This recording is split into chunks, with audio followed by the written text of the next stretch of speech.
I am sorry. Are you okay?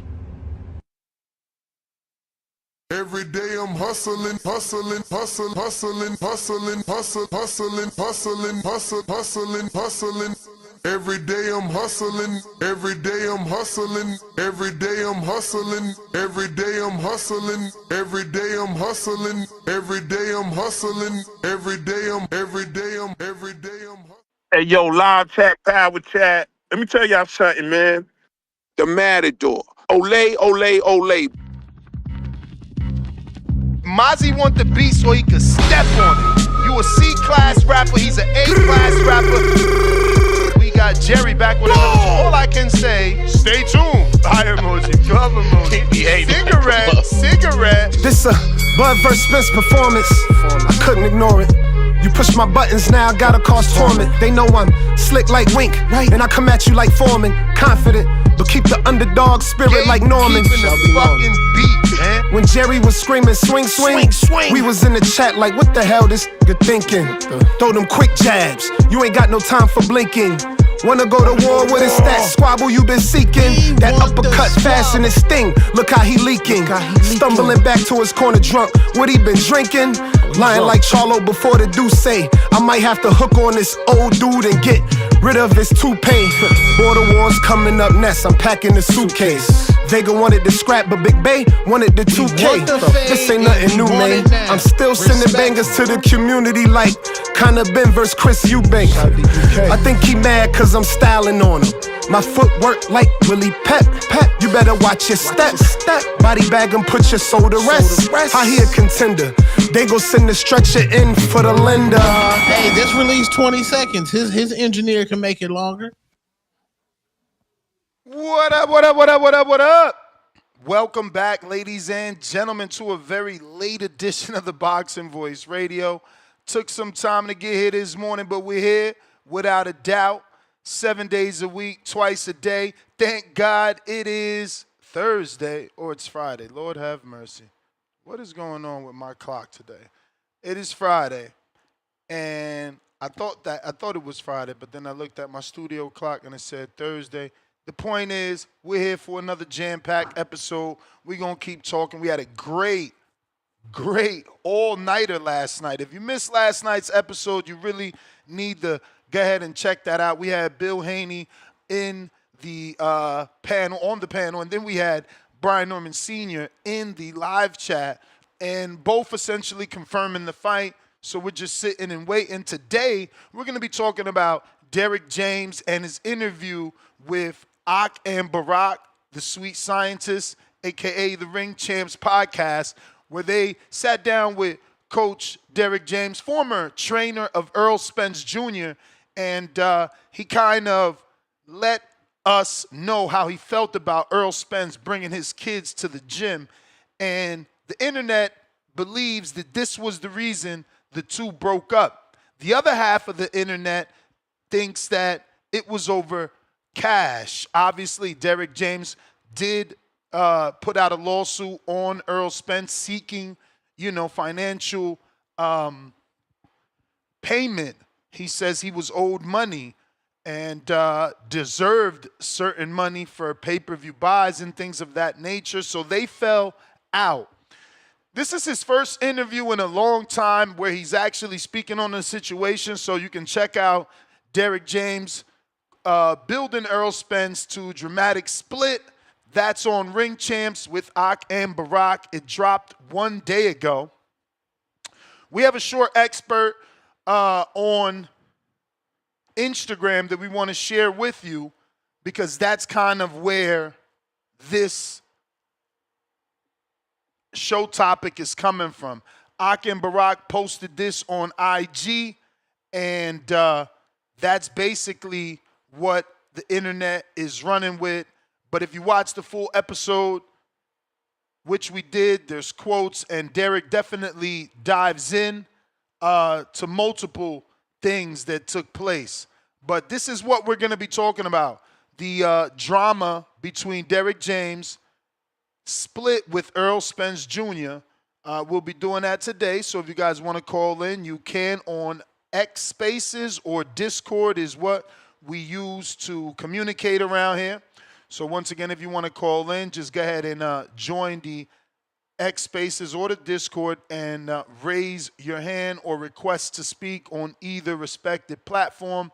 And we'll bring you on so you can give your take on the matter. Again, we're talking Derrick James and his reasons why him and Errol Spence parted ways. So let's get right into the audio video so we could get a feel for this situation. Now, this is Aka and Barack on Instagram. As you can see, the title says how Derrick James felt about Errol Spence bringing his kids to the gym. Ak says, I'm with Earl on this one, laugh out loud. My brother and I grew up in the boxing gym. What are your thoughts, people? Errol is seeing him and his kids on social media. You probably can attest as to the type of father he is. Right. His kids are everywhere. When I went to visit you in the gym, Right. his daughters are running around in the gym. And I love that. Right. You know what I'm saying? Because I remember as a kid, kids being with their father all day long. So talk to me about Errol as a father. I mean, I think he was a good father. I mean, I think he spent time with his daughters, and it was cool. And that's kind of like, it was cool. Like, but it was cool, even though that's not the place to be, because I do run a business. So you don't, so you don't agree with that? Got his daughters running around. But his. I mean, I heard him speak to this, right? But he said, yeah, I heard Derrick. He said, that's not the place to be. I'm trying to run a business. You feel me? as a fighter, we go to camp, we train, we're away from our kids so much, right? Why not have my kids around me so I don't lose those moments? Right. At the same time, I understand that. But your kids can't be running through the gym while Anthony Joshua's punching. The thing I love about Errol is he said your kids can't be running through the gym while Anthony Joshua is punching. That's what I'm saying. He fucking up the business, bruh. We got elite level fighters, in the gym. It's not just Earl's gym. And I said that in the past. I don't know if y'all gonna remember, but I said, bro, that was AJ. AJ opened up Derrick's eyes. He was used to working with only Earl, only getting paid big money by Earl. Then here comes AJ, hires him, pays him crazy money, gives him a bonus. Then Ryan comes, hires him, pays him crazy money, gives him an even bigger bonus.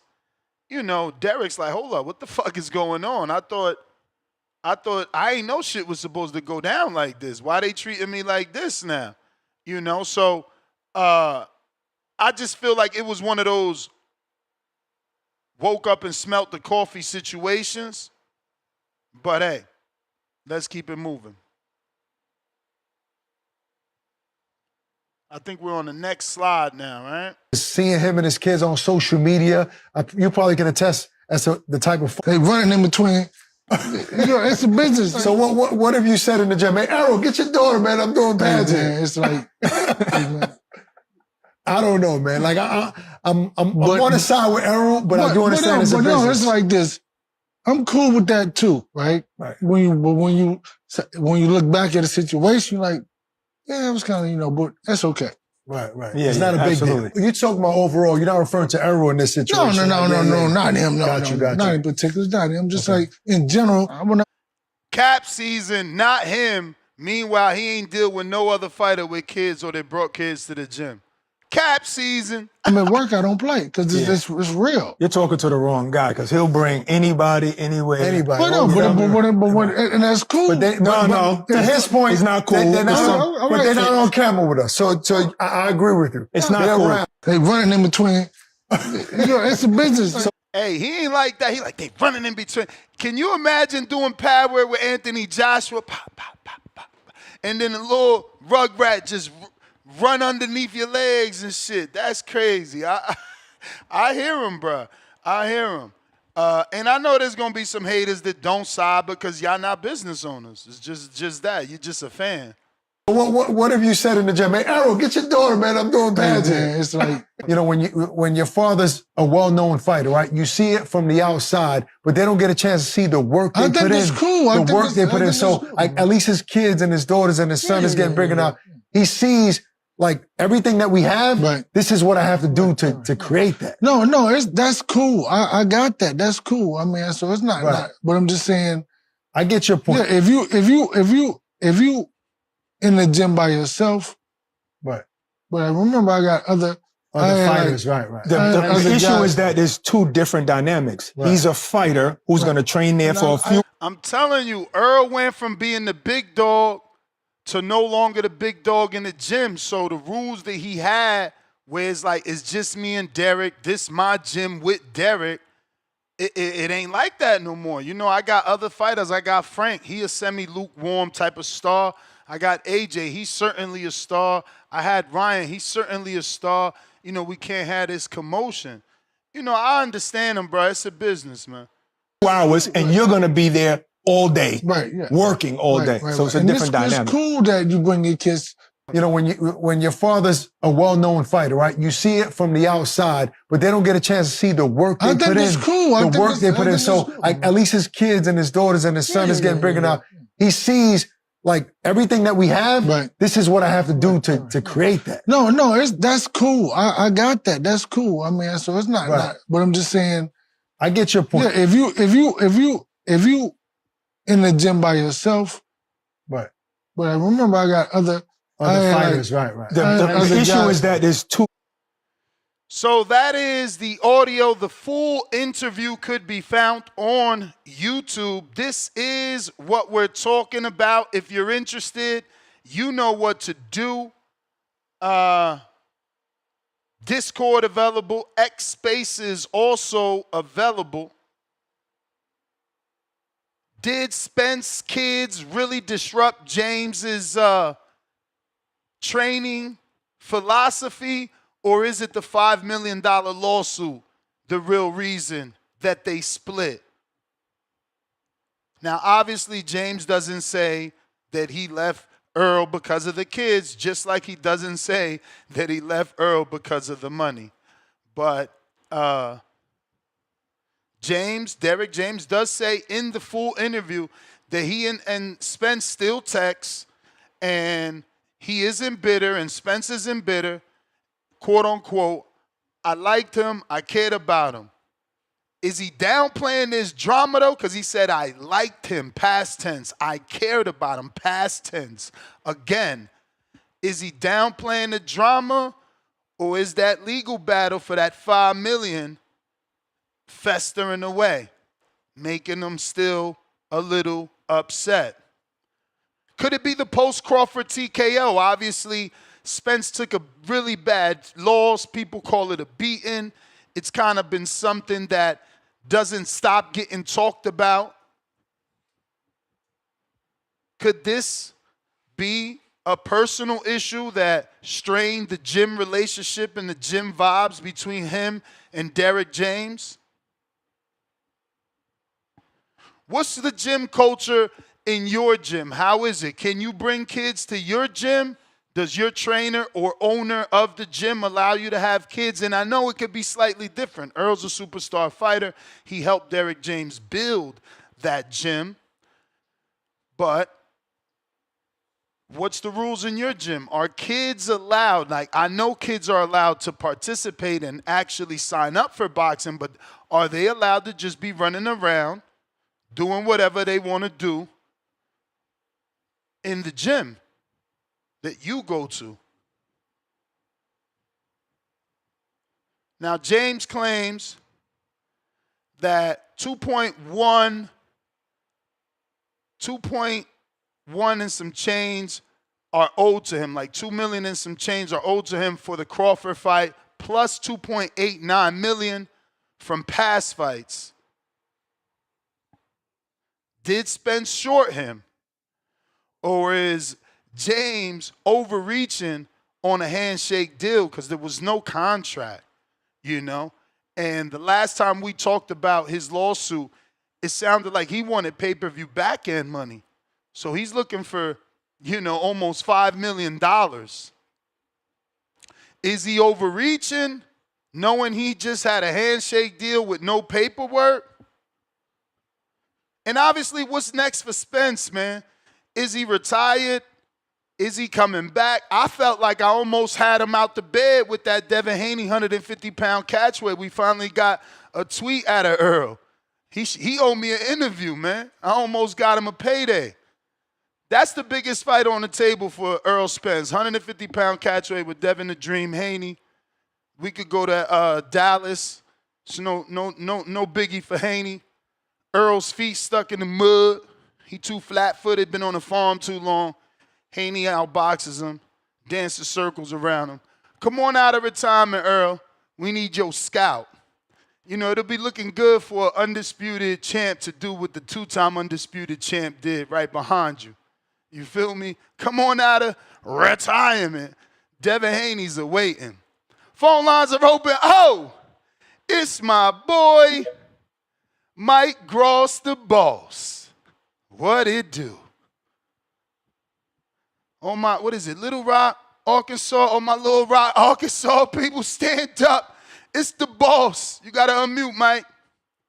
Yo, what up? Can you hear me? You know it. What it do, champ? How you been? Man, I'm doing good, man. How about yourself? Oh, can't call it, man. Happy to be alive. Happy to be hearing from you, man. Sir. You too, my brother. You too. First off, bro, you got to stop with the whole Devin Haney gonna beat Errol Spence in a 150 catch weight. Oh, That's yeah. not going 150? No. Oh, no. 150 we go. go. No. He ain't been, bro. Oh, no. He hasn't fought in 700 days, champ. He been I on the don't farm. care when he fought. If he seen fall Devin in the Haney trap, fight, he don't want to get hit. We fighting Brian Norman next, so I don't know about not want to get hit. That fight's done. But listen, if he want to fall in the trap, tell him sign a contract at 150. And second of all, I got to beat Norman all day against Devin Haney. That's just my personal opinion. You know what I'm saying? Yo, you can just stop it. You know what I'm saying? Play your little sound bites, whatever you got to do. I knew you had ties to Atlanta, but I didn't know you was doing it like this. No, I ain't really got no ties to Atlanta, man. It's like when I watch the young man speak and when I see him perform, he actually is about the boxing shit. He ain't about getting online, talking shit, popping shit, getting here, getting there. Like, he ain't with none of that, bro. He is strictly Dev about barely be online. ass. Dev barely be online. Bro, we just seen Devin online about a year ago get into a fight with a fan. He swung on him. That ain't online. That's in real life. But listen, online. What you mean that ain't online? That was a video. That was a video. That's what I'm saying. That was a video. He was in real life carnival, but online is only thing he did online recently is when he called Brian Norman ass. Then he took it back and said he's not that ass. Man, he gotta be careful because the way Devin Haney been looking his last. Careful, y'all keep getting scared for Haney. He running to the smoke. Lions in the camp, man. What's going on with y'all? I don't know about running to the smoke, but So Brian Norman ain't the smoke? He ain't the fire? No. What I'm saying is I believe it when I see it. Like, you can pop a lot of shit like Bill does. Now, Devin don't do like a whole lot of shit talking, but Bill does a lot of shit talking. Let's see it because his son been backing it up. Actual fight. Whoa. What you mean, let's see it materialize into an actual fight? It's not our fault that people don't accept contracts. I don't think Devin wants to fight. That's just my personal opinion. I could be wrong. No, you're absolutely wrong. You're absolutely wrong. Brian Norman Sr. was in the chat last night. We had a late episode. He made it clear that the fight is done. So you're wrong. So it's a done deal. I mean, that's what Brian Norman Jr., Sr.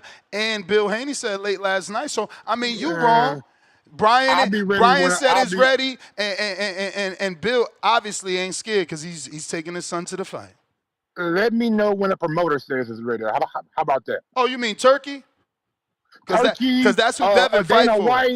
Dana White. You don't get that. Puppet out of here. Eddie Hearn, goddamn me, Frank Warren, whoever Turkey deal with, it don't matter. Whichever one, pick one. You know who Turkey deal with? You know who Turkey deal with? Devin Haney. That's why all them offers coming to fight Devin Haney. Where's T.O.'s second offer?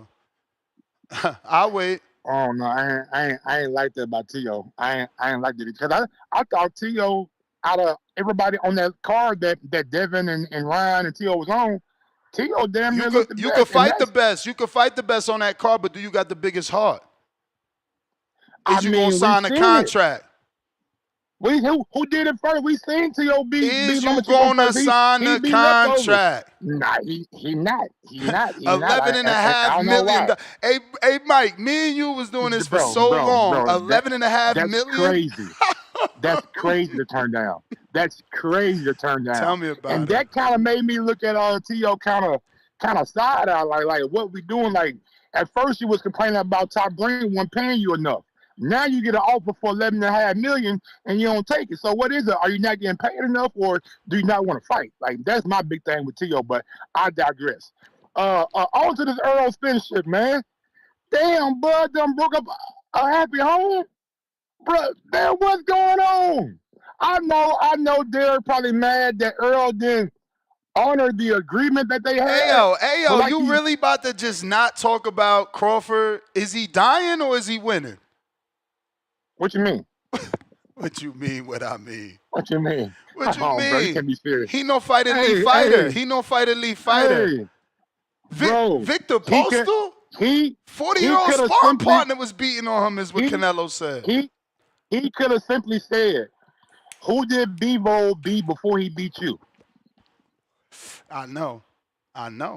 And that would have killed him. And then he could have brought in, you know what I'm saying, the controversial decisions that you always have against Laura, against Triple G, against whoever else. And then when you stepped up to B-Ball, you lost. When you stepped up to Mayweather, you lost. And my God, you popped dirty.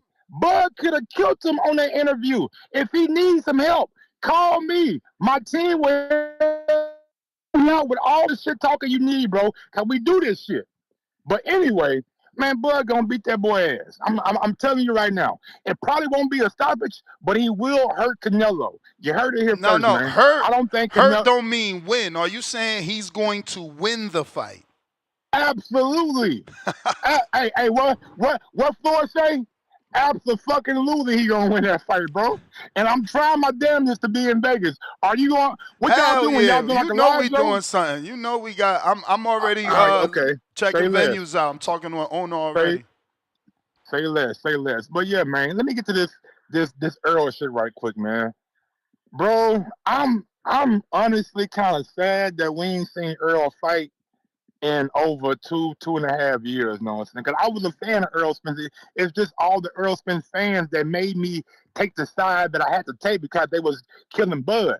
But Earl's a damn good fighter. And for you to say that Devin gonna move up to 150 and beat Errol Spence Jr., I believe is absolutely disrespectful. That's just my personal opinion, man. I think Errol has some more left in the tank. Man. I don't know how. I don't know if you know, but Devin is more accomplished than Errol. Errol never got out of a division, and Errol, you know, his pound-for-pound fighter he beat was a smaller guy. At least Loma was considered. What does being accomplished got to do with a fight? Well, nigga, you moving up. Well, the issue. I don't care how accomplished you are, nigga. Yeah. $1 million was accomplished. He moved up, fought Loma, got his ass beat. But the argument is he's moving up to a catch weight of 150 for a dude that's been out the ring. Let me get the actual date because I got a little calendar set up for your mans and them. He's been out the ring 699 days. Who the A-side? Whoever want to be the A-side.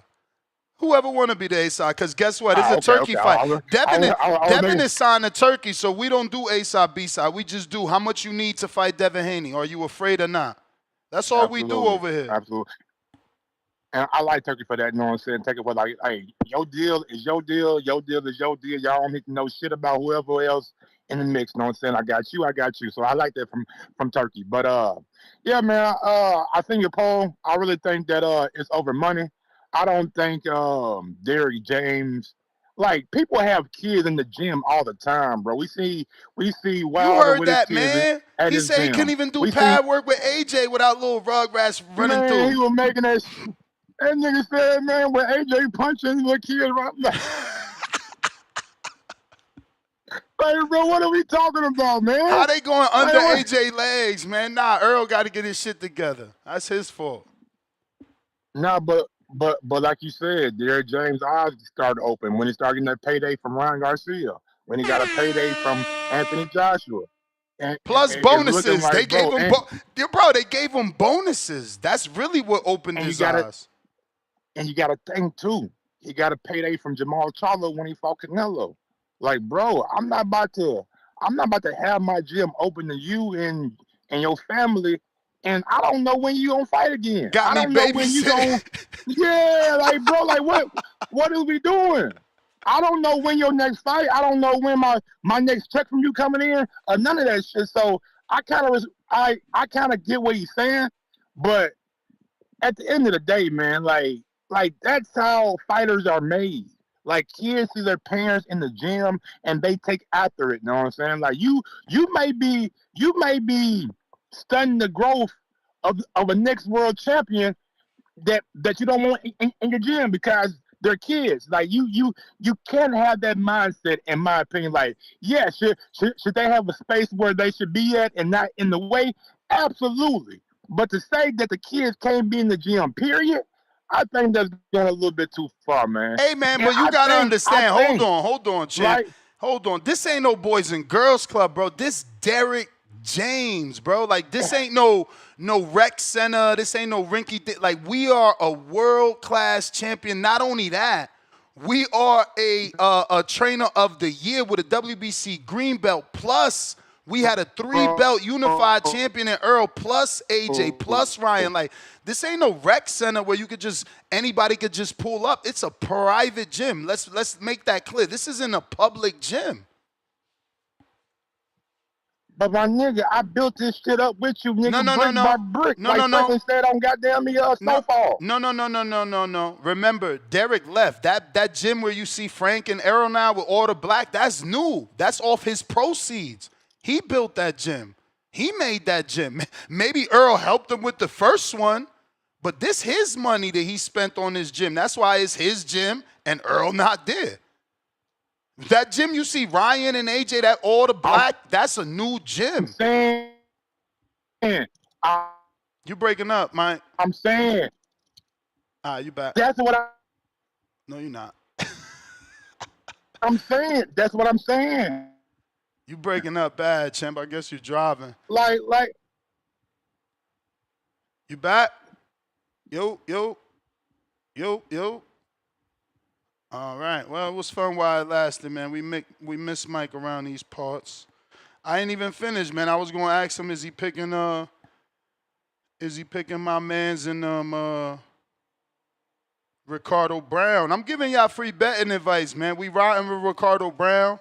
Yesterday he was a plus 240. We put the bank on him. I ain't gonna front. We did a Jamel Herring. We emptied the my bookie on him, trying to double up. Hopefully he don't shit on us, man. Don't fucking shit the bed, man. I need to make that double up. But phone lines are open if you want to talk on the subject. We got Al in the Bay. Damn, man, I don't even think you got on yesterday, bro. We tried you, but you always having issues. No, I didn't get on yesterday. Yesterday was my anniversary, so I didn't even log on at all. Yeah, man. I watched that interview. It was funny because it was like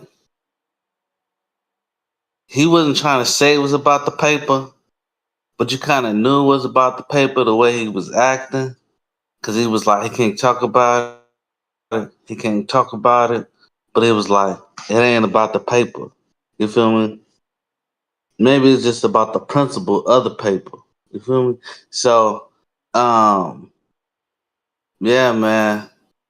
Yeah, him and his kids running in the gym, that's funny. Like, cause Derrick James is like, I don't even have my own people in the gym while the boxer's going on. But he got his kids running around. You feel me? And it was just like, it was hilarious. Like, if you don't go get your kids, like if I was training somebody, like, ain't no kids gonna be in the gym. yeah, you want to have your kids around you while you're training and everything, but that's gonna be a distraction because you got to feed them. You got to always watch them. That's You funny. know, depending on how old your kids is, if you got to have them next to you, or if you got kids in diapers, you got to change their diaper. You know, what kind of mess if you doing pad work and you got a 1 year old and you got to get his diaper changed. You feel me? That's crazy. Like you got a 3 year old probably running around, and it's like 3 year olds get into a lot of stuff. You got to keep them on a leash. Not like them white folks, like an actual leash, but you got to keep your eyes on them because them white folks they had a little backpack with the leash on it and had those kids wrapped up, tied up like a dog. Yeah, I'm not talking about that type of leash. I'm just talking about you got to watch them. Um, yeah, man, that's crazy.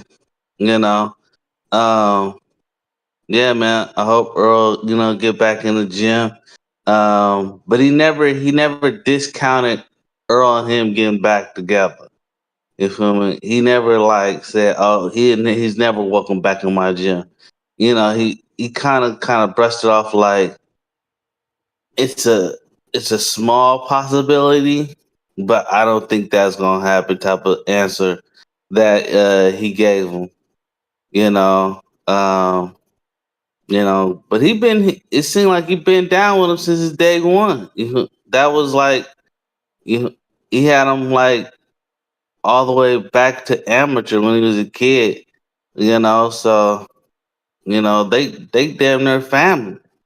So even though if they don't work together, they got eventually talk and hash out the beef. It seemed like the beef is still not over.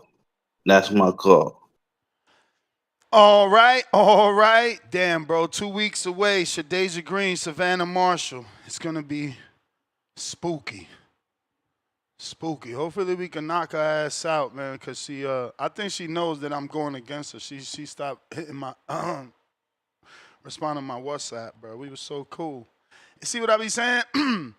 Like, I should be allowed to pick Shadeja without an issue, being as though we grew up together. Like, the fuck? She just stopped answering my WhatsApps. We used to be so cool. I bet you put Savannah Marshall, you see how many interviews we did. One little pick, and it's over. And I never was even like, oh, she gonna beat the shit out of her. I'm just leaning Shadeja. I don't even know how that fight gonna play out. You feel me? Shadeja hasn't given us the consistency on that level the way we want it. Van DeLorean, what up?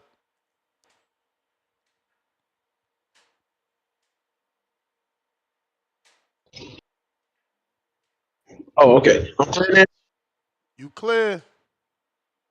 All right, here we go. See, we running on like 4 or 5 days because I be keeping tabs on y'all. Always talk about my damn audio. Y'all can't be complaining no more. But You said yeah, wait, no, this wait, you running on before what? I said no, I said I'm keeping tabs now. Everybody always be talking about my audio. Yeah, no, you're Be saying to be sounding muffled or anything, and I'd be like, it just be traveling on these different interstates. for sure. But I got a lot of headsets too, headsets and different buds and stuff. So I just be switching around. But hey, real quick, before I get to the topic itself, Ness, because you made me think of something when like you were talking about fighting something who was from the same gym, Jack Rabbit Gym, Yeah, as Ashton your said. headset's still bad. Are you driving?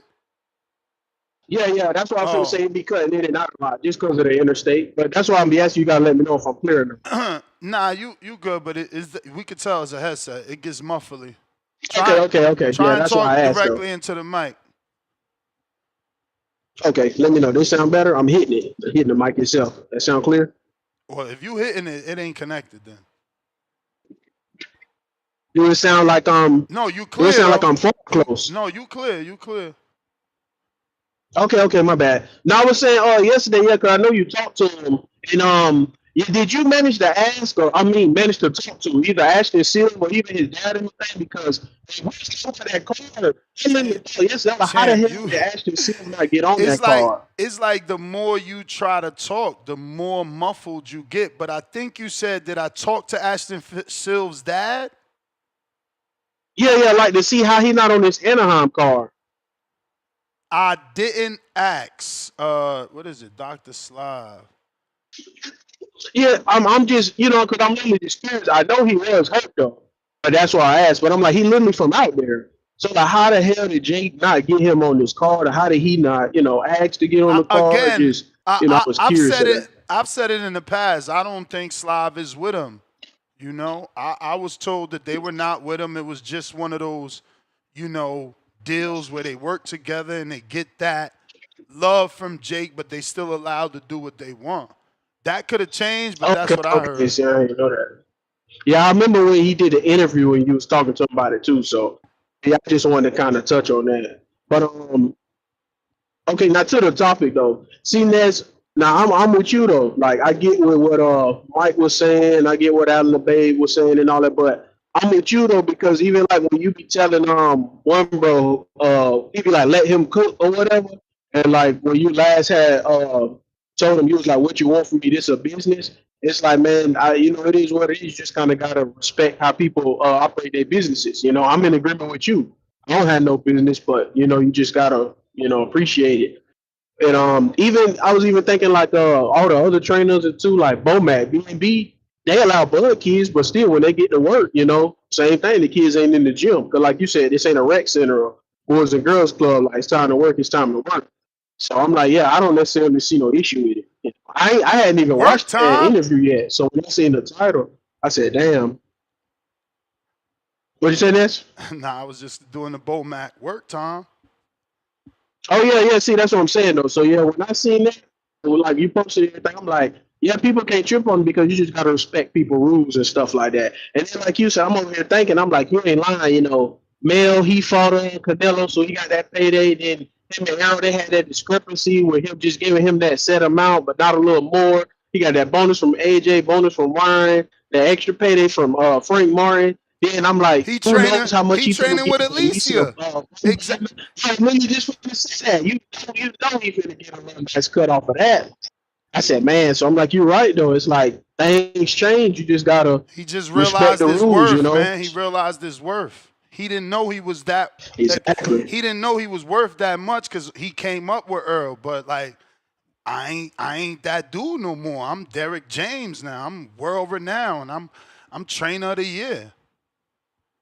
See, that's what I'm saying. It's like, man, it's like, yeah, we can still be cool, but it's like you said, yeah, if I see my worth and it's like this what I'm rocking with it, we just gotta part ways, then it is what it is. But I'm like, yeah, I don't think it's a big deal at all because I'm like, you're right. Imagine I'm like you, I was over here picturing that. So I'm like, imagine AJ big gargantuan ass or Ryan in there throwing one of them left hooks and one of them damn kids scurry past their leg and Ryan damn near take their head off with that left hook or something. I'm like, yeah, you ain't lying.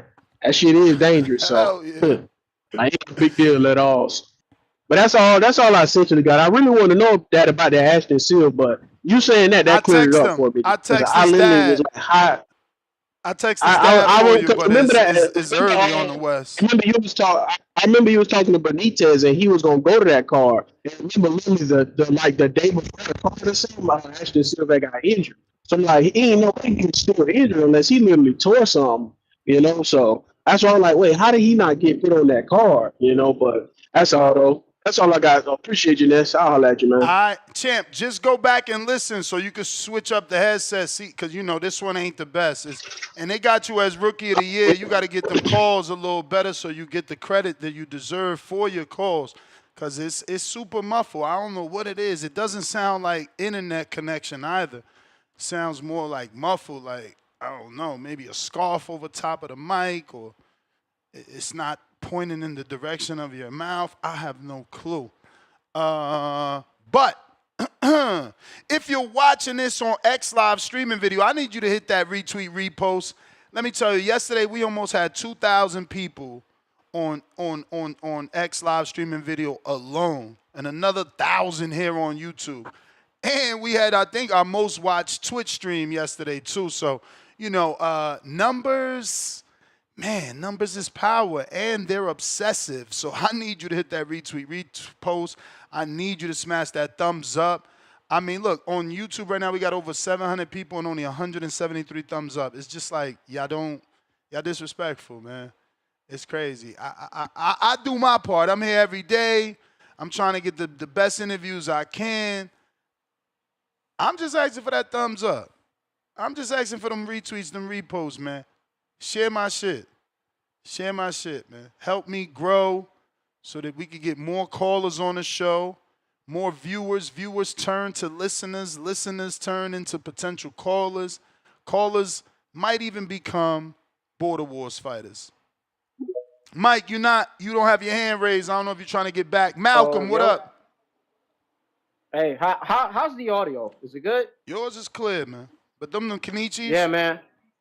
Oh, come on, man. Of course, man. I was about to throw a little free ad in there, man. Get those Kenichis, man. Them bitches is clean, especially with the mic. But I'm not gonna lie, man. Shout outs to Mike.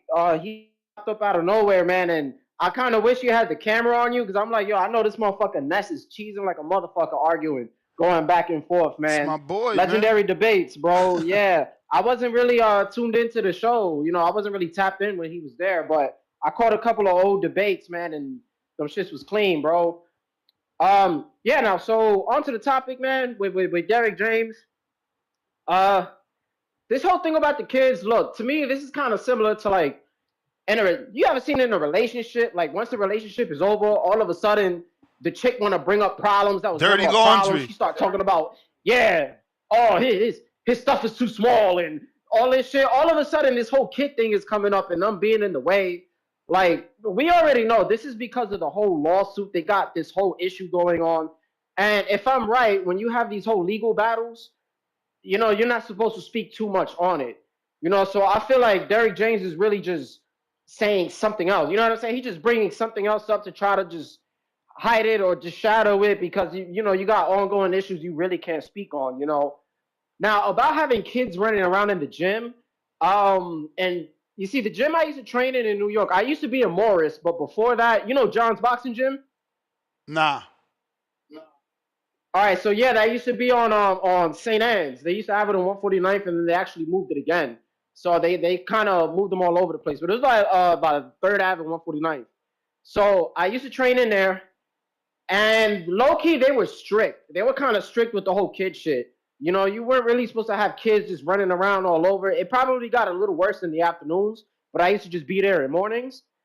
But I would never see kids running around. Like, you had to be training, But it also depends on what mat or, like who was kind of running the gym. You know how, like, you got the main person at the desk or, like, the main gym owner, and then when they're not there, somebody else covers.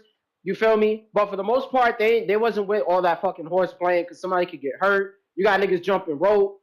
I don't know if anybody ever got hit with a motherfucking jump rope. That shit hurt. It do. Yeah, like when you miss that double under and that shit hit your arm, that shit is different, man. But yeah, so I know they don't really play when it comes to that. So, again, it just depends on the gym. I feel like the TMT gym, I've seen kids running around in there, but it just depends on whose gym. So I could kind of get his angle from that, but again, I just think it's mainly about the lawsuit shit, and he's trying to cover it up. Now, I will tell you, Ness, I'm not going to lie, that Devin Haney fight at 150 is utterly disgusting. Bro, that is horrible. I think it's a bad look for Devin. I feel like in hindsight, like if they would have fought and Devin would have got the win, when you look at the resume, it's like, oh shit, you got Errol Spence, a former unified champ at 147. Former pound for pound great. But when you think about the circumstances, you're like, damn, 2-year layoff, coming off of a bad beating, an injury, you know what I'm saying? It just doesn't look right, plus a catch weight. So why not? I feel like it just, but you know what it is also? Like, I don't like it. But you see, no, there's no hydration, so I'm not going to really say that because I'm really against hydration clauses. But it's just, for somebody like Devin, it's like, yo, bro, you haven't fought at 147. You're talking about acclimating to get to 147. Why skip that and fight at 150? I get the name. Exactly, the name. You answered your own question. But it's just more hate. And your whole reason for not going to 147 yet was no to one's acclimate. gonna care. You get what I'm? No one's gonna care years from now when he beats him and it says Errol But Spence on his resume. It kills off whatever they were saying. Like when it before the whole boot shit and like right now. You know, I know they try to get the Brian Norman fight, but prior to that, they were thinking about doing another catchweight fight, and it's about acclimating. So how are you going to acclimate to 147 and you're going to skip we're that? not worried Like, about acclimating. We're worried about the biggest fights. But do you get what I'm saying? So it's just going to show that you acclimate. We could just take the Errol fight and then acclimate later. What the fuck? You making it so difficult? Yo, come on, Nas. I see the play, bro. Man. That's a cherry pick. Fuck that shit. Oh, wow. Errol's a cherry? Errol's a cherry? Errol's a cherry. He's fooled right now. Errol's a cherry. He's fooled right now. Now Errol's With a cherry. With no tune-up off a 2-year layoff? Nasty, man. Nasty. Come on. Hey, listen. If it wasn't Devin Haney fighting him at 150, if Devin Haney wasn't trying to fight him, you wouldn't be calling him no fucking cherry. Hey, listen. If Boots would have took that fight at 150, you would have been flipping shit. We know that. Oh, okay. Yeah, you see, it's that bullshit, Nash. But I see what you're trying to do, man.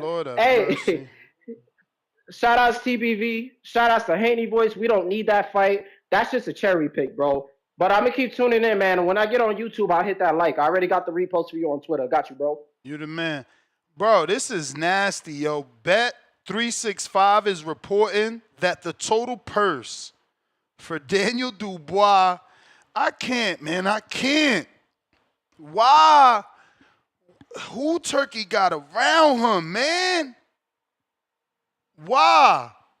He gave Usyk $132 million to fight Daniel Dubois? This got to be some fucking joke. This is like a mean nightmare we can't wake up from. Why is he doing this? Bro, how do you give Daniel Dubois $71 million? I told y'all he faked the fucking doctor's excuse. He was not sick. $71 million for Dubois? This is crazy, bro. This is crazy. This man loves heavyweights. I didn't know he was in love with heavyweights. That is his favorite division. There is no denying that. Everybody needs to eat as much as they possibly can. Just eat. Just eat. Get to the heavyweight division. Benavidez needs to go to the heavyweight division. This is ridiculous. I mean, bro, Usyk's going to have $1 billion by the time he's done with Turkey. This is crazy.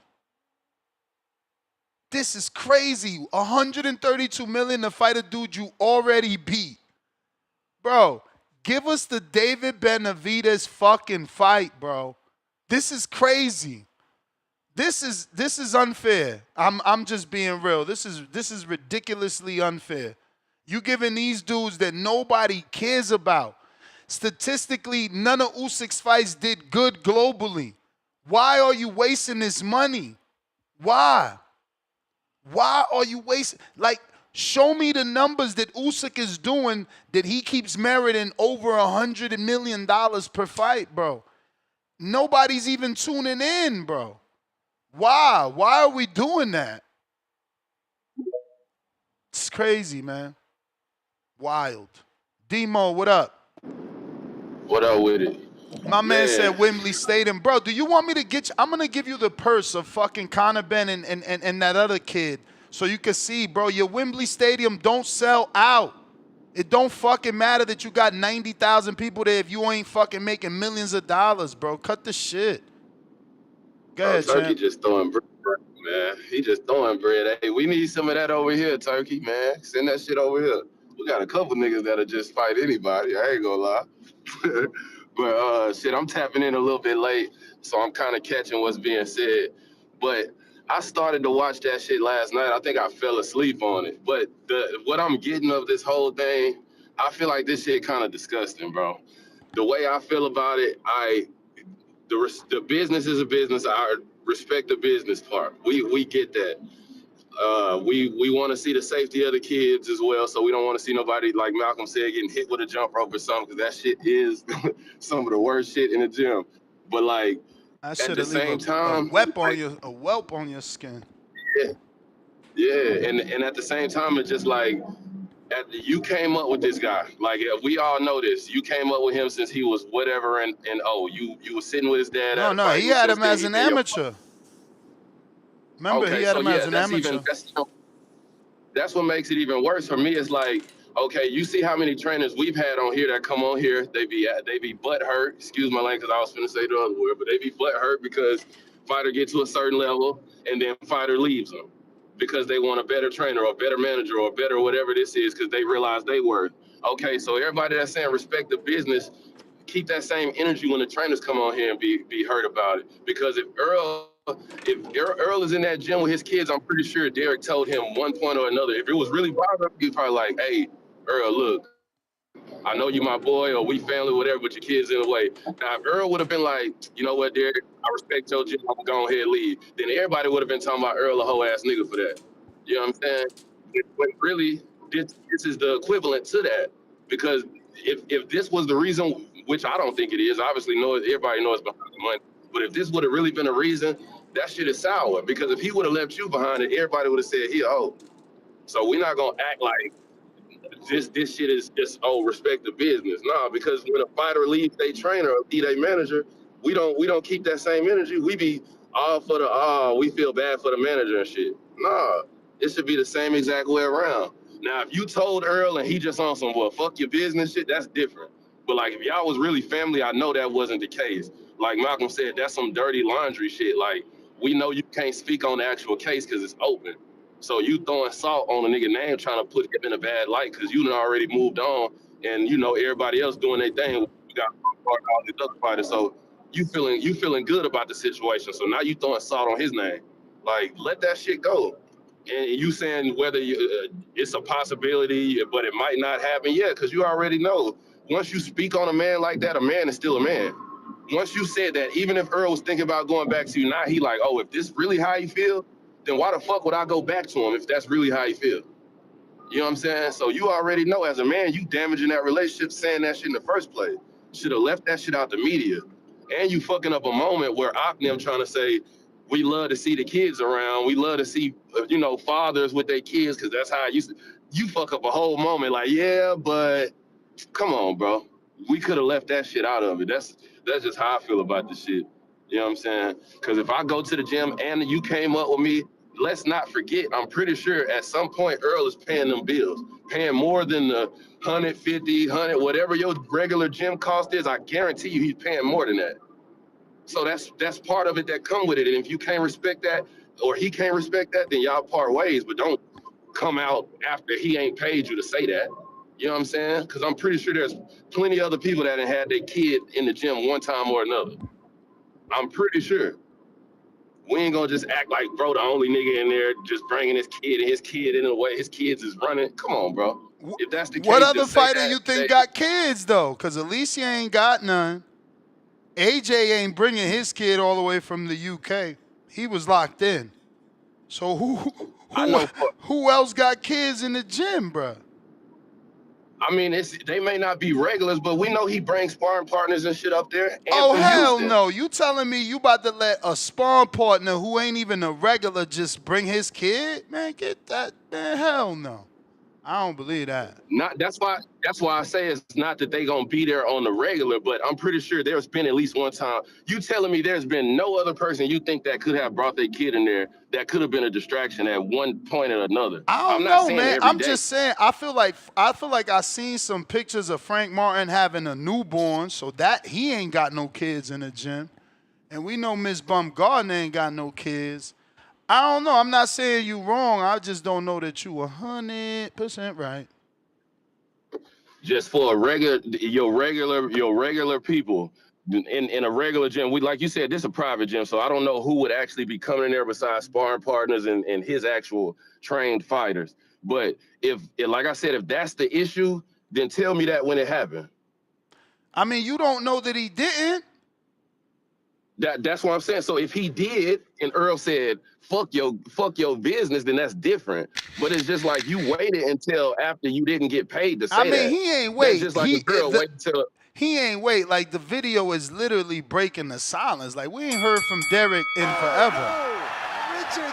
This the first interview in why a this minute. didn't come out before Earl? Why this didn't come out before Earl left you is what I'm saying. Because he's not an interview guy. That's what I'm trying to say. Like, this is his first interview in how long? That's why they calling it break silence. Like, he ain't spoke in how long?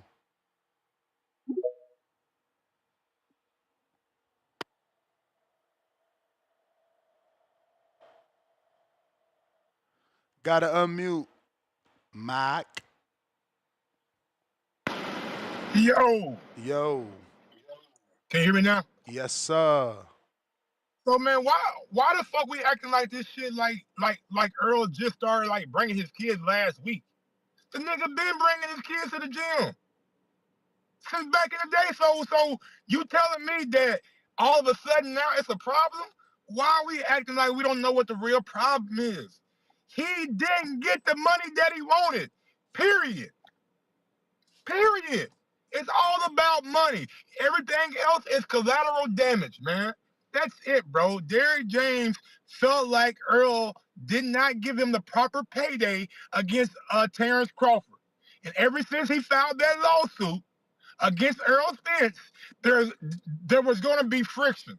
And this ain't nothing but Derrick James coming out like dude said. He can't really speak on the case because it's open. So he just throwing salt in the wound. Oh, he bringing his kids in. They running around. So you mean to tell me Earl gonna bring his kids there when Anthony Joshua got the gym? He gonna bring his kids there when it's AJ Day. Man, get the fuck out of here, bro. It's some shit that I just don't believe. I don't think Earl is gonna bring his kids there knowing that he don't got to fight and Ron may have a fight or AJ may have a fight and he gonna have his kids running around. Like, we gotta quit. Like, I get Derrick James is hurt, but at the same time, you can't try to make a man look bad and say, oh, he got kids in the gym, they running around, they doing this, they doing that. Like, bro, stop it. Hey, man. Hello? He just telling his truth. What truth is that?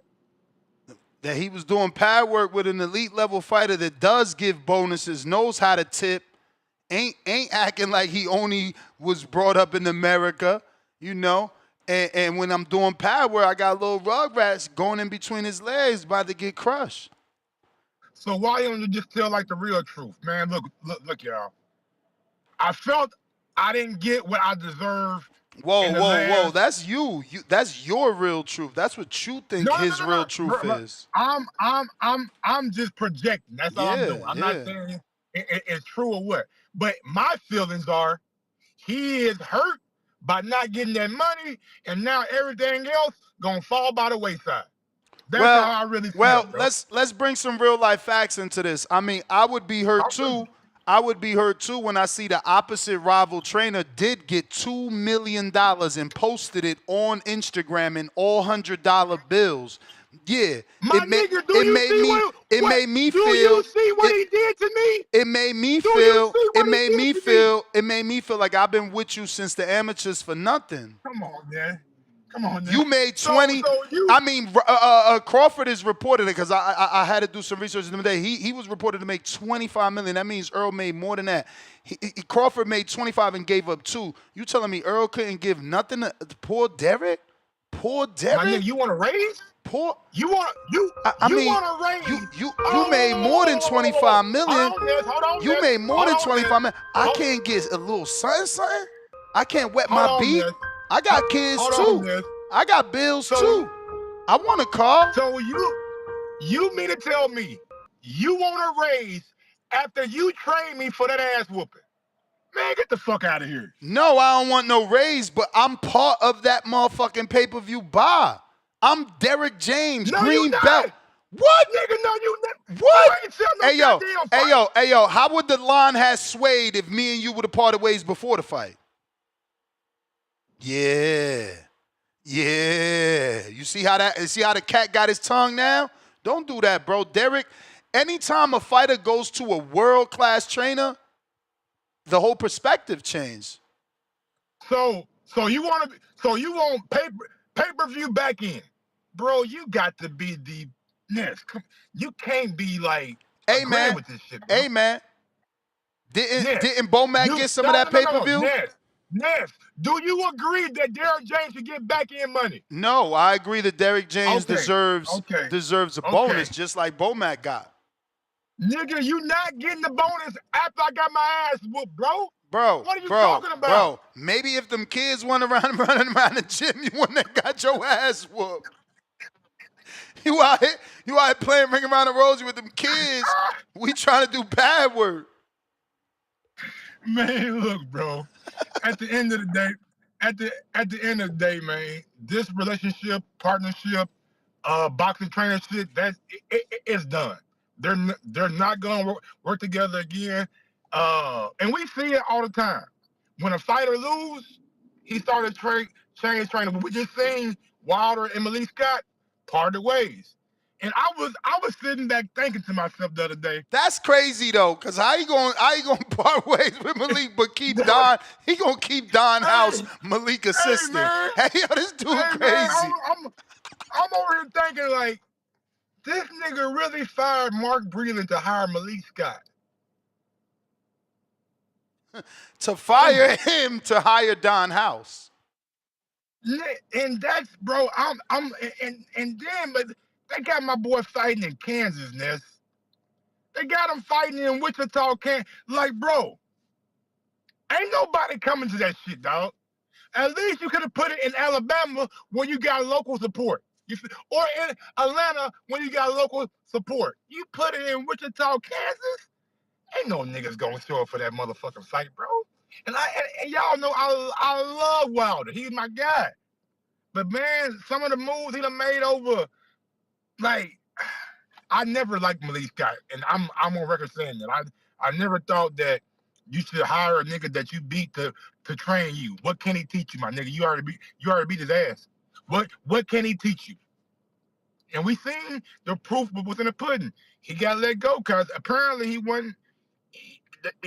The results weren't there in the end.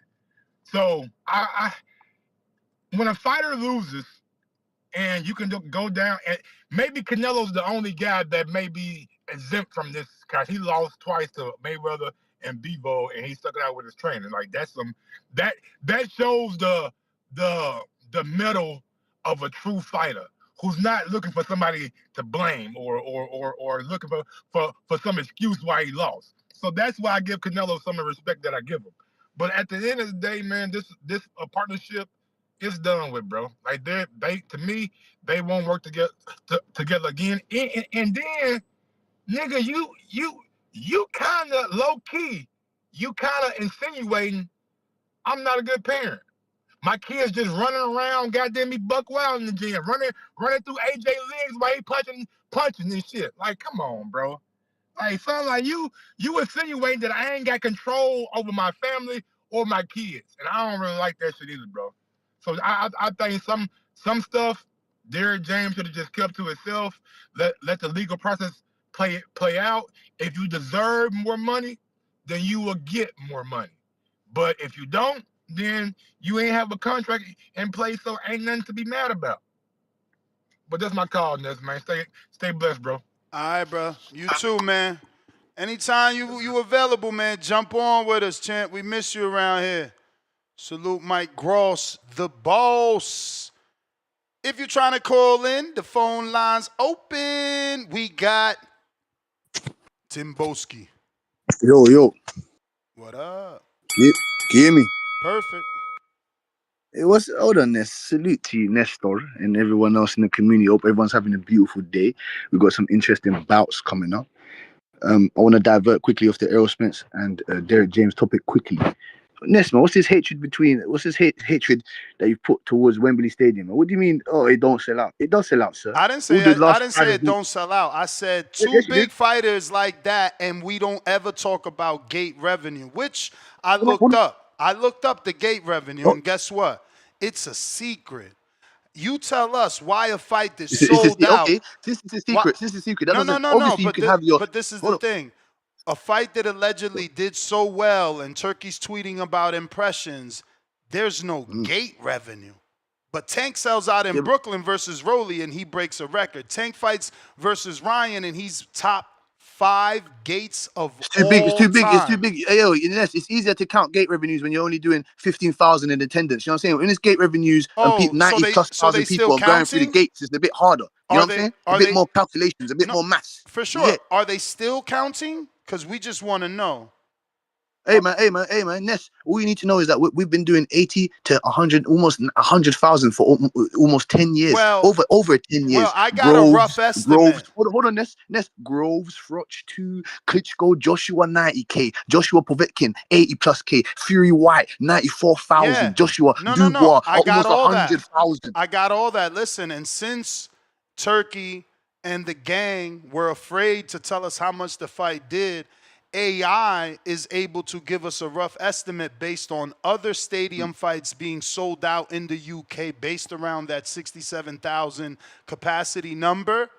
So in dollars at a conservative estimate, a conservative estimate would be 8.5 million for your 67. A moderate estimate would be 17 US million, and a high would be 21. So I would just say if they did 17, which would have been 900,000 less than Wilder Fury, they would have announced it. If they would have done 21.3, which would have put them in the top 5 all-time gate revenues, they would have announced it, which means they fucking did 8 million, man. I love the way Ness. You see, Ness. You real Houdini in this shit. I like the I'm way just you good. formed together like Voltron and made up these outrageous loads, unprecarial numbers. I'm gonna copy We're paste doing this real to numbers, you. Ness. Remember, We do pounds. We don't do euros. Yeah, Ness. We do no. pounds over it. You But understand? look, And you hold on, AI. Ness. One second, Ness. Before AI gave me the my time in the pounds. ring runs out, Ness. I'm gonna give Before you my more time in the ring time. runs out. I'm gonna give Who you knows more David time. Benavidez? Who knows that guy? You saying Dave? We know Dubois. We know what Dubois did. What's David Benavidez? He talking about he can't fill up no 90,000, 80,000, 60,000, man. Put him in the Dallas Cowboys Stadium. Let's see how much he does there. Well, yesterday, Come on, man. Yesterday we determined that David Benavidez is elite and Callum Smith is not. How did you come to that? How did you come to that, Ness, man? But listen, like I said, I appreciate you for giving me your time. You know what I'm saying to you? I hope everyone's having a great day in the community. Hey, don't let your past haunt you, man. And Ness, I'll be coming back. I'll be coming back at a bit for you, man. Wait, let me ask you. Has Callum Smith beat a pound-for-pound fighter?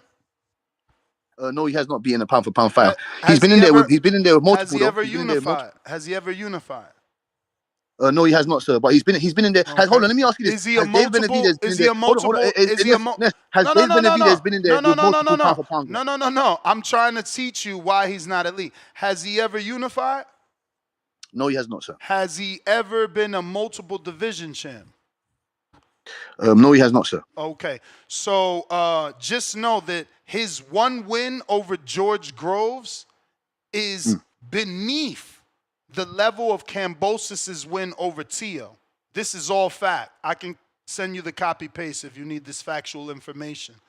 We did this math yesterday. Sir. Okay. And what's factual information is, Ness, please, before you allow me to leave your platform, is has Dave Benavidez been in there with 2 pound for pound? Has he even been in there with 1 pound for pound fighter? Has he? Pound for pound. No, he has not. No, he has not, sir. No. Yeah, exactly. So we're fighting. We're fighting pound for pound, guys. We're fighting the elite. We're fighting the best of the best. You understand what I'm saying to you? Mm-hmm. But look, I'll pull it up for you here. Give me 1 second. And you don't credit his win over John Ryder. John Ryder, the guy that beat your fellow man, the Miracle Man, Danny Jacobs, the guy that Canelo Alvarez, common opponents with Canelo Alvarez. You don't credit that win? No. Who? John Ryder? That was a controversial. That was a controversial win. Controversial. Lomachenko, Devin Haney's win against Lomachenko was controversial, was it not? It doesn't come up as controversial on the internet, unfortunately. You can do it. Everyone has. Listen. I keep telling this, and I guess it's going to be the new phrase. If you're not using AI, you're going to lose your job to someone that is using AI. And we did this yesterday, but I'm actually scrolling through all the documents here to give you the Callum Smith stuff. Please Please do so. Please do so. No, Like I no said, this man, worries. I appreciate you for giving me your time. You know what I'm saying to you. I want the real guys to step up into the Here we plate. go. Guys like Brandon Look, Maurice. my simple question. So, is Callum Smith considered elite, right? So, based off the criteria, which is world-class achievements, Tim Boski, technical and physical excellence. Now, first of all, under world-class achievements, look at all the subcategories. Number of world titles you won. Number of unifications you've had. Number of undisputed, your pound-for-pound status, your rankings, your notable wins over top 10 or elite opponents. That's just one category. 2, technical and physical excellence. Mastery of fundamentals, versatility, physical attributes, your speed, your power, your endurance, your ring IQ. Next category, mental fortitude, your discipline, your composure, under pressure, your resilience, your killer instinct. Number 4, your consistency, your longevity in boxing, your sustained success, your activity, your legacy fights. Number 5, your impact, your recognition, your marketability, your peers. Do they respect you? The media respects you. Influence on boxing, okay? So based off those categories, all right, assessment, world titles, Smith won the WBA Super WBA middleweight title at 68. He won it from George Groves, KO 7. After that, his next win was Hassam Endam, who's a former champ. He also participated in the ring. He got the ring belt as well, right? He was recognized as the lineal championship, something that David has never done. The who? David. Something that David has never done. Yeah, for sure. But David's done more than him. I'm just showing you. So he No. recognized. He was recognized as lineal. No, I know. He was recognized as the lineal, but Smith never unified titles or achieved undisputed status. Unlike Crawford, he never. And he only captured one ring belt. Never did David, sir. Also, Smith briefly entered pound for pound list, peaked at number 7 by the ring after his 2018 George Groves win. But after that, he dropped out quick. Notable wins. He dropped out quick. Yeah, it just says it briefly. He was only briefly there. That's what I'm saying. Sustainability.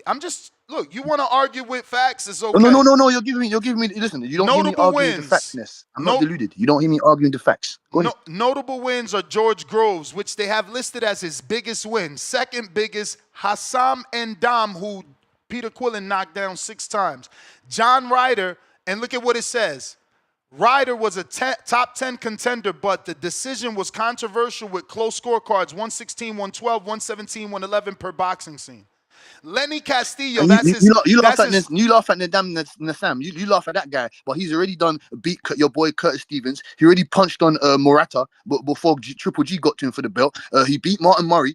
What's going on there, Ness, man? I thought you knew this stuff. No, I didn't laugh at him. I said he got knocked down by Peter Quillen 6 times. That is a fact. Yes, Canelo Alvarez went how many rounds of Rocky Fielding? After we knocked out Rocky Fielding in one round. Not to waste everybody's time, I'll skip to the verdict, right? Because that's how they do it. They put verdict. Verdict, Callum Smith is not an elite boxer. Though he has achieved elite level moments, he partially meets most criteria. World-class achievements, he had the WBA and ring titles, and the Groves win were significant, but one elite victory and no unifications limit him. His technical physical excellence, power, and fundamentals are strong, but average speed, defensive gaps, and limited versatility fall short. Mental fortitude, discipline, and resilience, and killer instinct for sure are solid. Approaching elite, but not top tier. Consistency and longevity, title run and Groves fight are noted, but limited legacy fights and 2 elite losses reduce his case.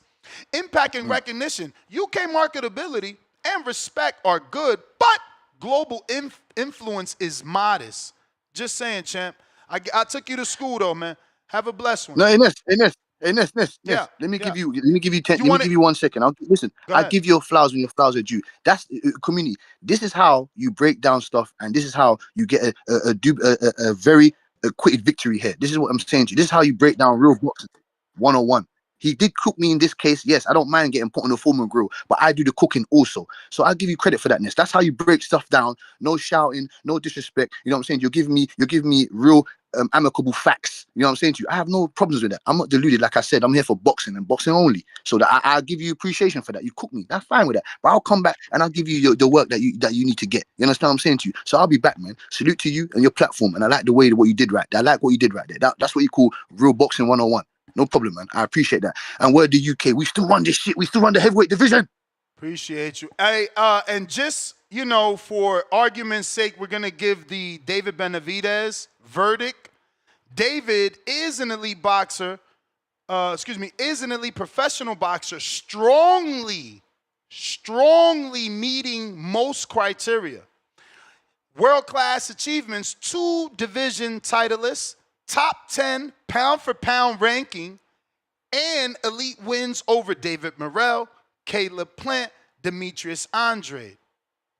Though he doesn't have any unifications, he still made the pound-for-pound list.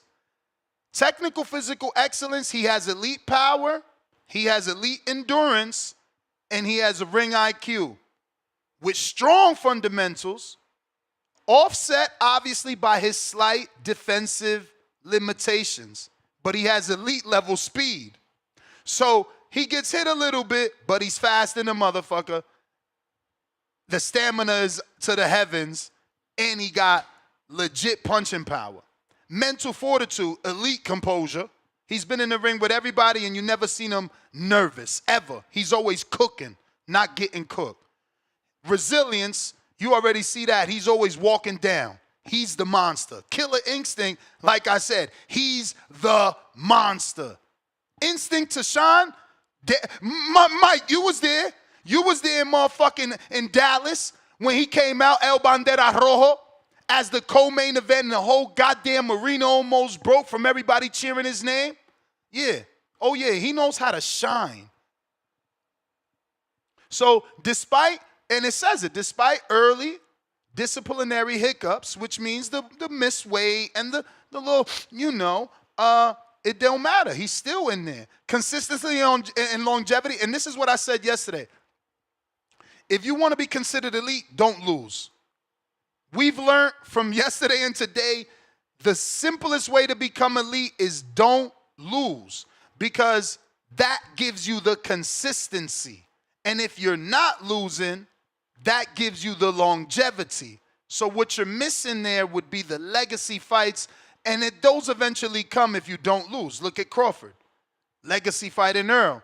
Now legacy fight in Crawford. In Canelo. So you just got to keep winning.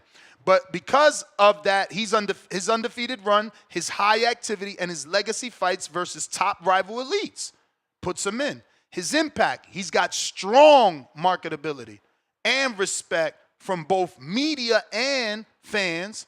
He's approaching Cotto's resume, but he's below Canelo's. That's what they're how they're assessing him. Mr. Quick.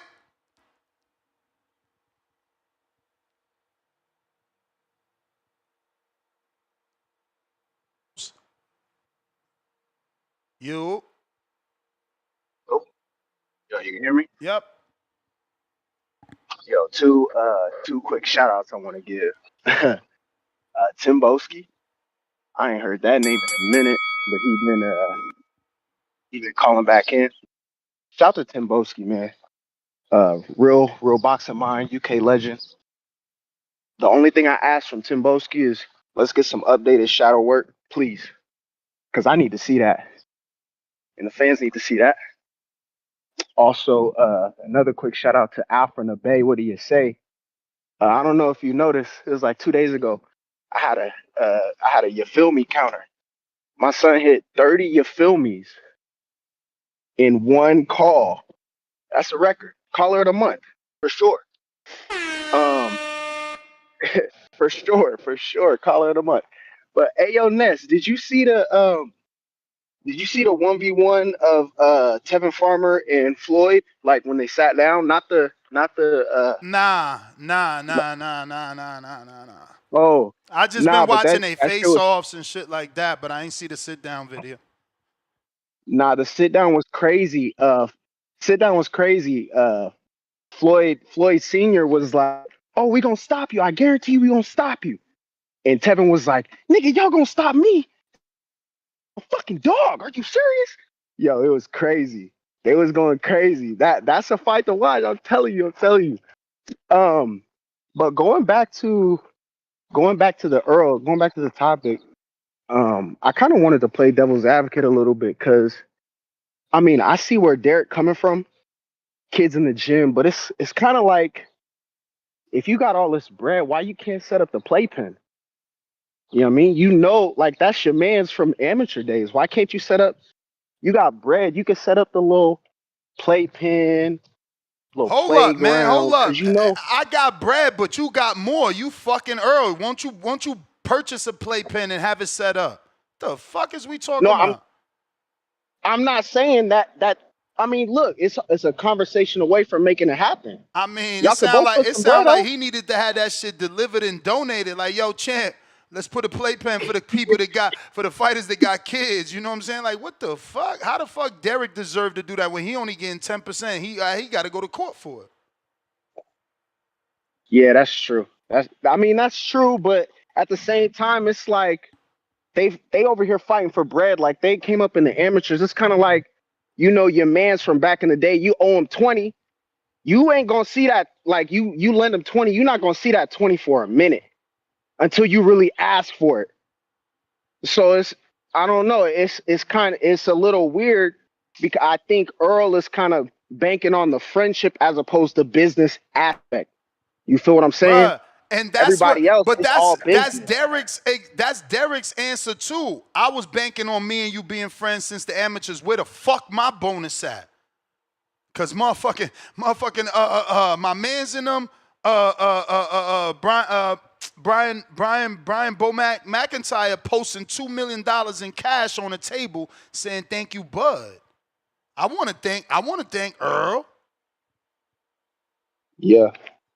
Was Earl getting to? I mean, I was getting Earl at chicken back in the day. So yeah, I feel you, but I just don't know. Maybe it seemed. Look at Derrick's like demeanor. He a little passive aggressive. Like he not necessarily. I don't know if he real business minded like that because he should have wrote it in a contract. Like I need that, as opposed to doubling back after the fact for some bread. Like. Why they couldn't come to terms? Why does it have to come to this for them to, you know what I'm saying? And how long has this fucking lawsuit been stretched out? It's been what? 699 days since Earl has been in the ring. How long has this lawsuit been stretched out? When the fuck is it going to come to, you know what I'm saying? Like, I don't know. Is he really pressing the issue? Is he going to this media platform to press the issue further? Like, it's a lot of questions. All right, champ. Hey, yo, it's crazy how a motherfucker be quiet for almost 2 years. He do one interview and it's him pressing issues, trying to start problems, looking for money. He wrong. He should have put a playpen. He was with Earl. He ain't right. He should be quiet. He shouldn't say, yo, that's crazy, bro. Bro ain't get the money that Bomac got, man. You know what I'm saying? It just boils down to that. Like, how y'all making that shit okay? How other fighters like Ryan that's younger giving him bonuses and AJ giving him bonuses and his mans in them, the 100 grands ain't giving him a bonus and owe him. Come on, y'all out of control, bro. Pat Bandero.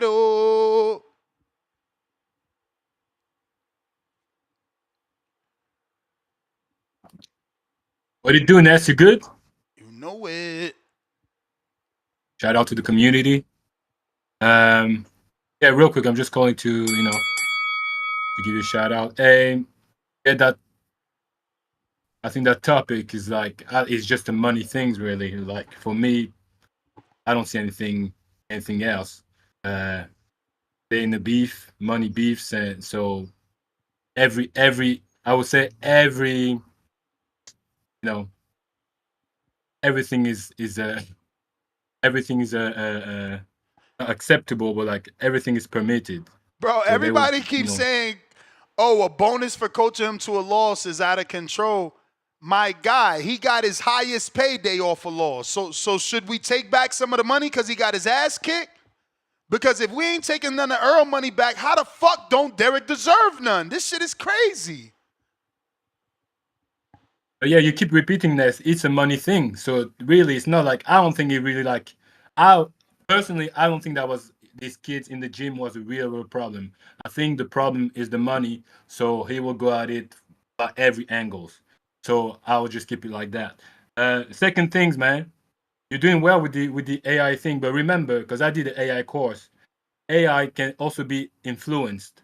What I mean is when you enter your prompt, you can determine, you can tell AI, my elite fighter, I consider an elite fighter with those how you call that, with those characteristic. So when you enter your prompt, AI is gonna like basically do stuff according to what you're asking. Yeah, of course. And you know what my prompt is? My prompt. Yeah, I've seen it. I heard. Oh, Yeah, all right. yeah. Yeah, so it's very that's what I'm saying. So detailed. That's not missing anything. No, but what I want to say is the same thing that we were saying about when we were talking about the pound for pound. It also can be a little bit subjective. Do you know what I mean by that? Like people would say my pound for pound list is this, and because I consider like longevity or whatever, so you're doing a great job, Ness. I'm not judging you on that. I'm just saying like it still has to be fast checked, if you know what I mean.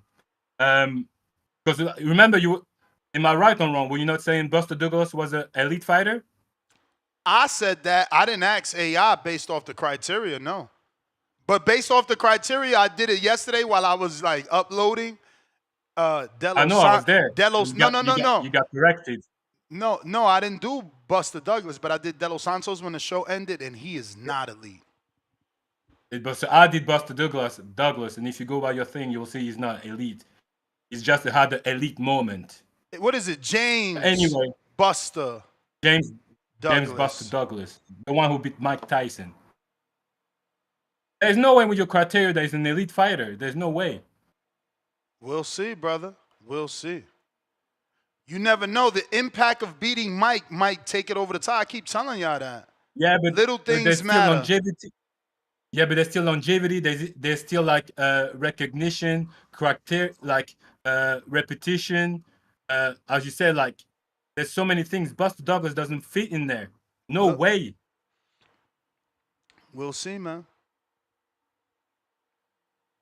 It's a mixture of things. The elite and my prompt is the best prompt. Okay, I have the best. So you saying that? So that once again, that's subjective because you saying that. No, because this is what I did. Remember, my prompt was created. You keep saying I because it's subjective. No, I'm not saying that's wrong. I'm saying I because it's what I am using, but my prompt was created. Remember, when I screen share, it shows that this is based off. Look, it says right here, context for prior discussion and sources. The user's focus on elite status comes from Canelo's critique of Crawford's June 24th, 25 emphasis, titles, opponents, quality, legacy. You know what I'm saying? So it's going based off the conversation. It has the information of the conversation. It's going based off the conversation. So then I told the AI, based off their conversation, give me the prompt I need to type in to ask you to give me the true answer if a fighter is elite. So then it gave me that. Now I have that in my notes, and all I do is take out Pat Bandero, put in Jake Paul, and keep doing it. But again, the criteria is like, look how many subcategories out of those 5 categories. It's in depth, and that's why one to ask a boxer is he elite, it takes so long. You see how long the show went yesterday because it's got to do. Look, it's still doing Buster Douglas, bro. It ain't even finished writing. Buster Douglas is But your prompt, I'm not wrongness. What I'm saying, you still influence AI with those prompts. That's what I'm trying to tell you. Negative. You still influence it. Liar. I did the course on AI. I know exactly how it works. You didn't do this So course. what I'm saying, Your course was not huh? based around boxing. No, it's based around AI. Yeah, we're using AI for boxing. AI always get like updated daily, every second. Still I writing. understand, like Still writing. No, there's no way Buster Douglas, according to the criteria, is We'll an see, elite bro. boxer. There's no Verdict way. is out. Boom! Shakalaka. Goodbye, Pat. You is wrong. See you later, What? alligator. Yeah, you're wrong, bro. I'm about to let her read it. Since y'all be hating. I try to tell you, man, listen, you can, that's why even though AI already told me George is not, Kambosos is not, if they fucking saying that Buster is, it's only because Mike is so much bigger than Tio. But it's for the same reasons. There's no doubt in my mind, but we about to hear it.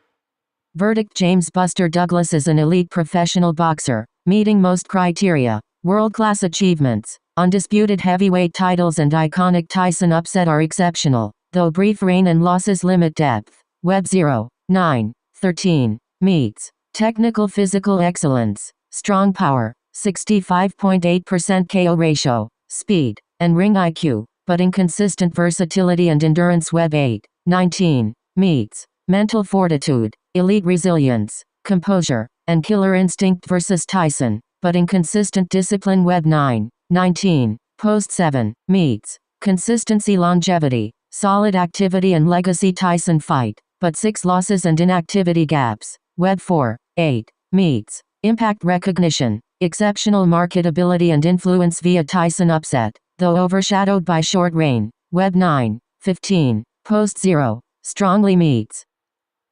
See, and now I know why he got in and not George.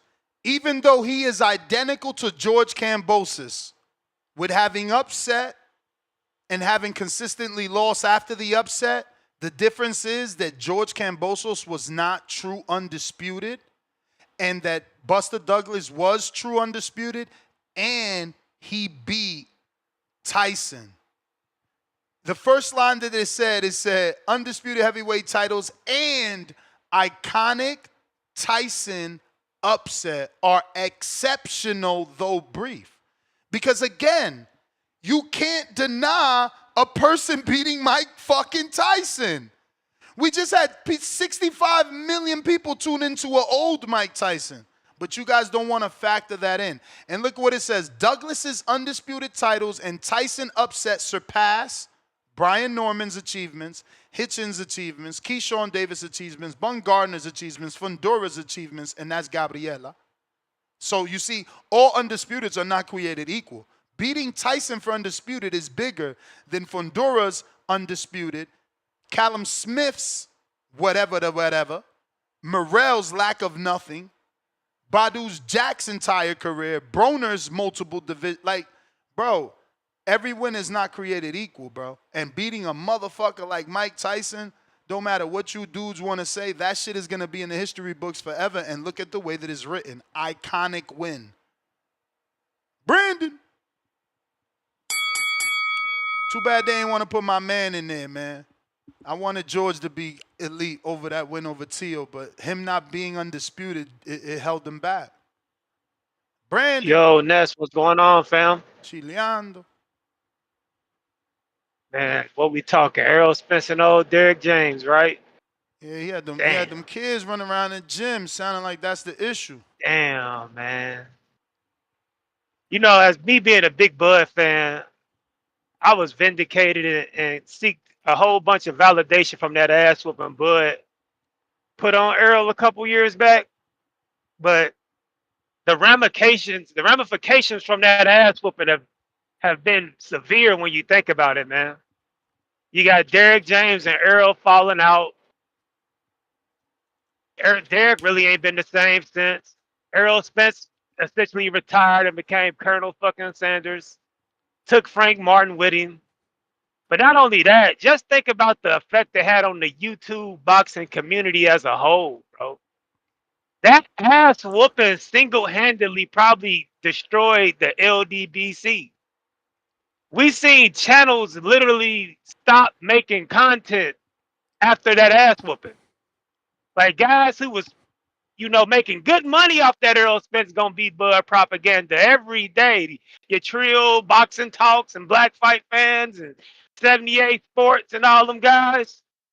These niggas literally don't do videos no more. They don't pop up on my feed no more, bro. Like, Bud really did a number on not just Errol and Derrick, but YouTube, boxing, and boxing as a whole. PBC really ain't been the same since that ass whooping. So, I mean, I just feel bad for Errol, man. Like I said, man, I used to enjoy Black Fight Fan and Trill Boxing and all them guys spewing that nonsense. And that motherfucker deleted the channel after that ass whooping. Derrick James and Errol Spence fell out. Derrick telling EJ to take the kids to Chuck E. Cheese instead of to the gym. Like, this is fucked up. Bud really fucked up a lot of people's lives with that ass whooping. So, yeah, man, it's bad. It's bad. Like I said, I was vindicated and validated, and I was celebrating the night of the event. I collected my money, had a good time, got faded. But hindsight 2020, a couple years later, man, he really affected a lot of lives with that ass whooping he put on Errol. We ain't seen Errol fight again. Derrick James really hasn't won a significant fight since. When's the last time Derrick James? He went from fucking coach of the year to Ryan ain't shit, Jamel lost, Frank lost. Like, we can't remember the last time Derrick got a win. And niggas deleted their whole fucking YouTube channel. So yeah, man, it's sad. Bud is a demon for that, bro. He ain't right. But that's my call, man. He should be ashamed of himself. He fucked a lot of lives up with that ass whooping. That's my call, Ness. Take it easy, brother. All right, my man said he a demon. You terrible, bro. Nasty. Hey, man, if you're watching this on YouTube, don't forget to hit that thumbs up button. It's going to help with the visibility of the show. Today is Friday. Thank God it's Friday. We got KT Blicky. He number 2 on the pound for pound chatter list. He got $2. He says, best part of waking up. Salute, TBV. 100 emoji, flex emoji. Let's go. Adrian, $5. Jerry, grown man who is afraid of competition. Shaking my head. Send Mozzie the beat. Too late. We stole it, man. We stole it. And he's gone. I guess he didn't like that. That's corny, too. Dudes disappear because you got competition. So that means you can only poke your chest out when you big and bad. As soon as somebody come in the room as big and bad as you, you deflate. That's nasty. He dipped off on us after Mozzie dropped the track, man. It's crazy. A lot of y'all need to step it up, too, man. Like, ain't nobody's fault Mozzie is talented. Y'all got to get in that lab, man. Y'all got to get in that lab and go to work, bro. Lyrical exercise, man. You heard, Jay. Get your lyrical exercise on. KL Chapo, $2. Mike, what you think about the Eubanks performance? It was all right. Tip Bayless on that champ level, $2. My coach is in a wheelchair. I got a fight for Mike. Mike already fought, and I don't think he taking another fight after that, bro. He learned that shit that shit is not easy. And yo, that fight ended in a draw. Mike versus what was my man name? Damn, I forgot your name. Player Himalaya. But yo, it comes down to when you wheelchair boxing, it comes down to reach, man. It's all about the reach. We got Matt Machine Gun Garcia on that champ level with that $5. He says 200 million don't sound crazy for David fight now, does it? Hashtag blame Samson. No, you can't say hashtag blame Samson because remember, Samson was one of the first to come out and say that Canelo's price was reasonable. And I was one of the first. Y'all laughed at me and said I was protecting. But now, look, everybody getting 130-something million. Fury got it. Now Usyk got it. Fucking Canelo got it. This shit is crazy, bro. Crazy. Like, crazy that we can't get David versus Canelo, bro. Like, crazy. Crazy. Moose, $5.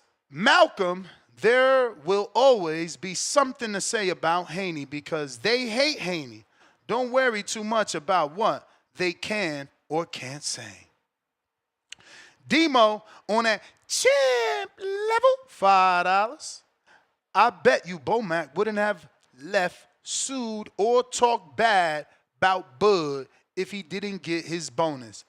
That's the difference. AJ gave you a tip and you change. Hands up, laughing out loud. You call it change, I call it waking up. You call it change, I call it waking up. Come on, fams. I've been doing XYZ with you because we was down from day one, but now I'm seeing that you ain't really treating me like I'm that one. Meanwhile, Ring Magazine got me as the one. WBC gave me the green belt because I'm the one. And I'm getting high-level fighters because I'm the one. But you still trying to pay me like we back in the hood. Like we back where we first started. How you grow, but I don't grow with you. How you grow, but I can't grow with you. Y'all terrible, man. I don't want y'all type of friends, man. Y'all nasty as friends. You want a motherfucker to stay under his foot because he gave him his start? Now he changed because he see his worth? Nasty. Coach Rivera, $5. Sound like type of dudes don't want their wife to get a job. Scared. You know what I'm saying? They need to be in charge. Like, hey, honey, you need to do your hair. Nasty. Y'all trying to control. I see you, man. Coach Rivera, $5. You can go through 1,000 trainers, and if you don't apply what you learn and what you do in the gym on a fight, then you're the problem, not the trainer. But who we talking about, though? Oh, he must be talking about Wilder. George Foster with the 5-pounder. UK Gates, not as high because it's not European culture to charge $1,000 for the heavens. Goofies celebrating 17 million, but can't even afford to go to the event. Clown emoji. Hey, man, don't be mad at us because y'all don't do records. That's just bottom line. You want to call it Goofies? The history books call it Gate Records. Tanker's in the top 5. I'll see you later, alligator. Nano, $5. Maybe he lost other fighters like AJ because Earl's kids being in the gym, so that affects his bread emoji. We know he's strict with his gym rules, so that also disrespect. Nah, man, they don't care about the owner of the gym and how he feel. Earl helped you get that gym. You can't say shit. Moose, $2. Brandon Maurice, 78 Sports, uploads every day, my brother. H-Town. What up, that there? Yep. Morning, chat. Morning, man. You know, I'm a Bud guy, man, but I live in reality, man. It's kind of bothering me that Bud fans don't acknowledge that Earl was in 2 car crashes, lost his goddamn teeth. That means he got hit in the jaw, in the face, hard enough to lose his teeth. That damaged him. He wasn't the same fighter. That doesn't mean Bud won't beat him.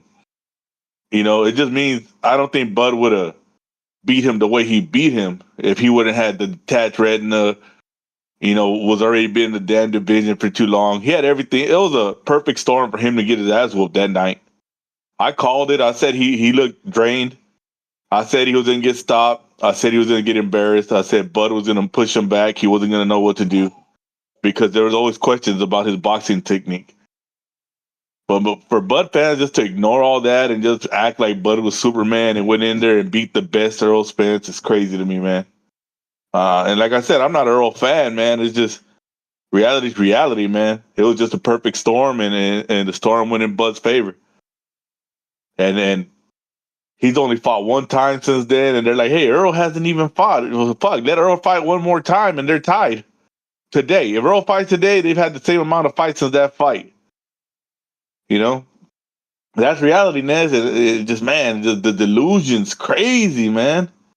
And as far as the gym, I don't know about, I mean, everybody's got their rules, but every gym I've ever seen's got kids running around in there. somebody's kids. Hell, sometimes the owner's kids, because they ain't got no babysitter, so the kids are at the gym. So I don't know, man. It's more like Derrick James found out that he should be making more money than he was getting paid, and it's always about the cash, man. That shit ends friendships, ends families, ends everything, man. And when you don't want to see your people shine and you're shining, that's crazy. Then you got the tank effect. You get to be shining, but if your friends start shining, now they ain't your friends because now you ain't the center of attention. Ooh. But it is what it is, Ness. I mean, that's the culture. I'm out. It's always over money, man. It's always over money. Somebody always counting somebody else's pocket. Somebody always want to, cut you out. They want to call you the middleman, but you don't even know the connect. But I'm the middleman. You know what I'm saying? It's crazy.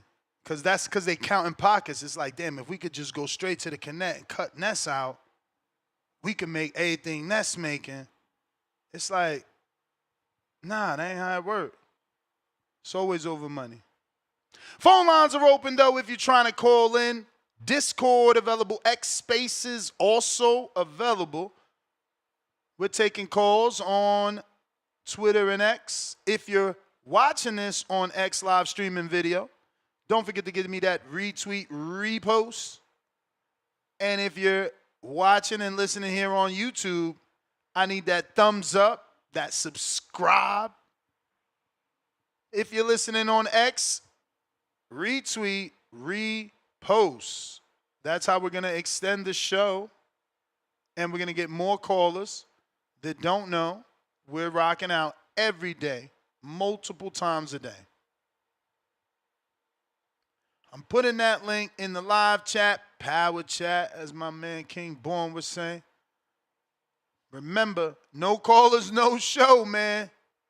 It's Friday. I'm about to jump in that pool. Give me the day off, man.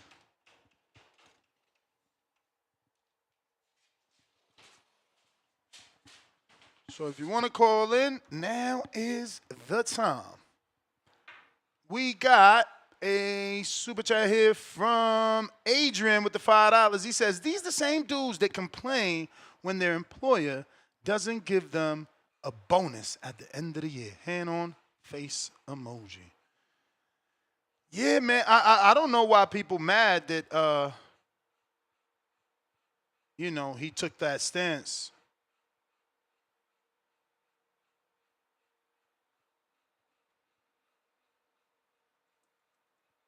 At the end of the day, it's like he said, it's a business. It is a business, man.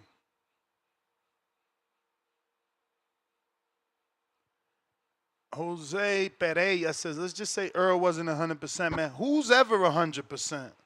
Right? Like, who's ever 100%? James Payne.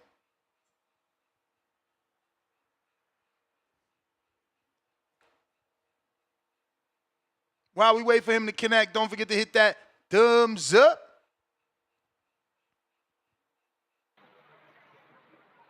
Audio shit. Straight.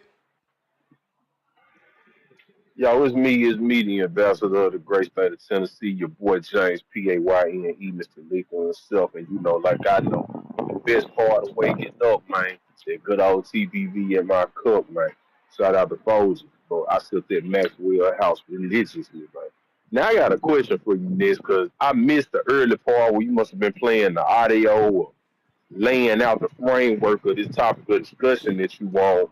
But you're saying Derrick James verbally came out saying man, this man got kids running all over the place, running through my legs they just little rug rats and shit. I mean, he ain't used the word rug rats, but I'll play it when you call over.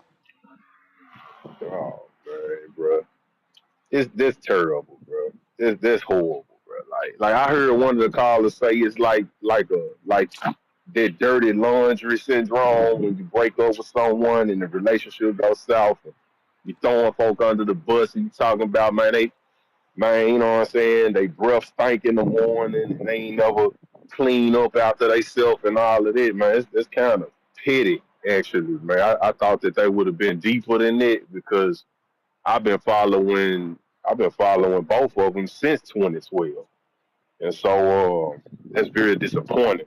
But I mean, most relationships do end up falling apart based off of money, even if there were underlying issues. As far as the whole kids and in the gym thing, I'm a bit conflicted with it because I mean, hell, I have my son with me a lot at our shows during setup and tear down.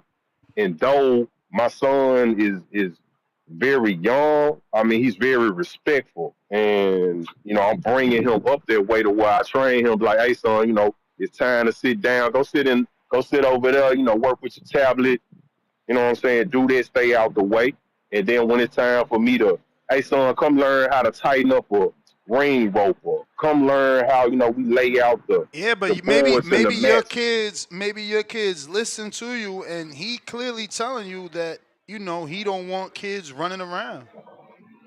I get it, man. I get it, man. His gym, his rules, you know what I mean? But at the same time, man, I mean, shit, man. Like, if you a father, you a father, man. You got to do what you got to do. I mean, Earl Bruh, got you bread. Maybe he rich. could pay for child care. He could pay for Exactly. child care. He could holler at somebody. He got active parents, you know what I'm saying? Grandparents, I don't know, you know what I'm saying? Hire a nanny. Maybe a nanny could hold him down while you working now. I don't know. He got resources. He got options. I just hate that there's something we even talking about, especially considering that these motherfuckers is rich. It's not like they like me, like a common man.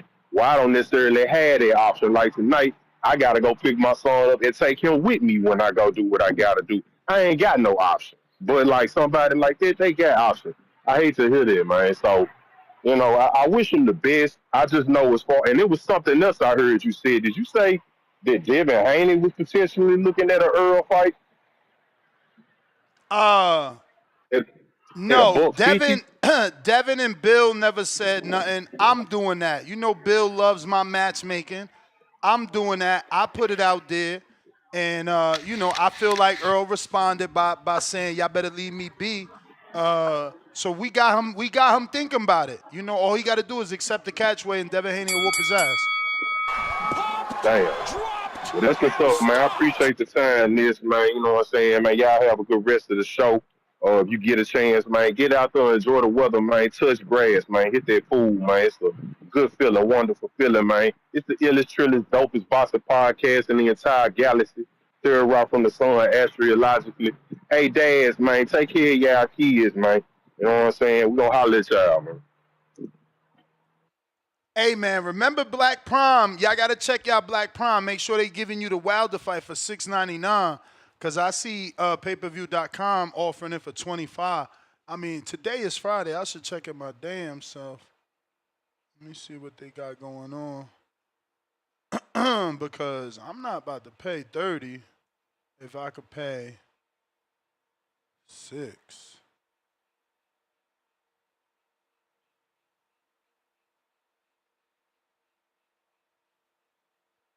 So I see the Wilder fight there.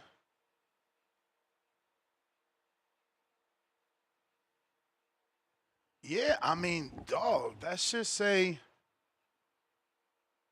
this better not be a lot. It literally says $6.99.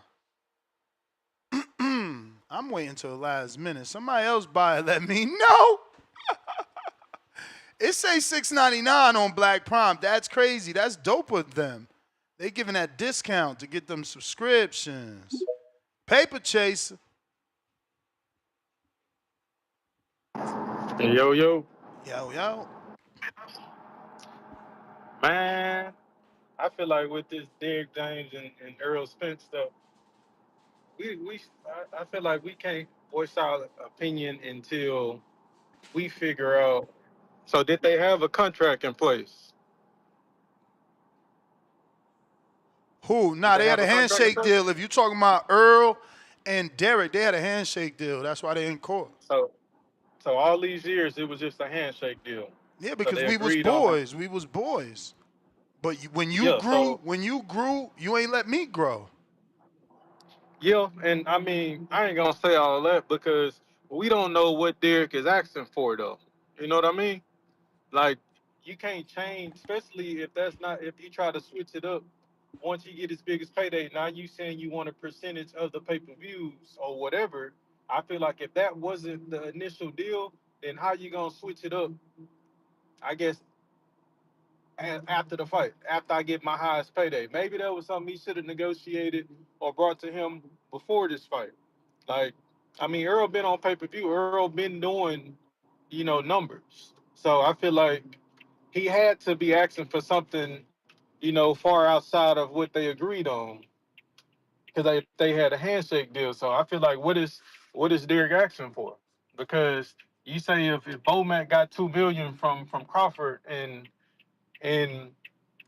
Earl made more than him, then I'm pretty sure Earl wouldn't have no issue breaking off Derrick a little more money. But it's just like, what is Derrick asking for? Maybe I he mean, asking he for too asking for much. $5 million now per lawsuit, so I'm sure he would have been happy with like 2, just like fucking Bomac. Sony, right? Listen, if Bud made 25, what the fuck did Earl make, bro? Throw that man some bread, man. Yeah, I mean, I would have gave him probably about three, What? 2.5, 3. Oh, look at that. Look at that. And you know what he got? Yeah. You know what he got? He got Wait, 250,000, bro. Cause Earl, no cause way. Earl, cause Earl said he only got paid 2.5 million up front for that fight. All the money came on the back end on the pay-per-view. That's how Earl is getting out of it. He doing some, and he said Al Oh, told he's him to saying say you ain't that. entitled to that. You ain't entitled to that pay-per-view shit. You Yeah, entitled to that initial. exactly. You entitled to the Uh, guarantee, not to the back end. But that's why he mad, because it's like, bro, this is the biggest fight of your career. You really about to say you only made 2.5? I've been with you from the oh yeah, fucking beginning. I don't agree with Earl on that one. That's kind of some sucker shit. But that shit ain't gonna And stand up let in me see, court though. because You I ain't got got the no fucking information too. I'm paperwork. pretty sure Earl did throw him 100,000 bonus, so I think he got him to like 300 or 350. I'm gonna double check. Like that was the thing. But it's like, you not really throwing me a bonus. You owe me. But was that the biggest payday for Derrick James though? Probably, because when else is Earl gonna put on paper that he made 250,000? Excuse me, 2.5 million. The fight Yeah, gotta, I the mean that's fight gotta, well, Earl probably. I mean, he probably felt some type of way after he got his ass whooped and shit. Like, I don't know the game plan and shit. He probably started feeling some type of way about Derrick. But yeah, he could have thrown more than that though. That's some sucker shit. But when it comes to the kids in the gym and shit, bro, that man had his kids in the gym because he wanted his kids in the gym. Child care was not a problem. He wanted his kids there with him.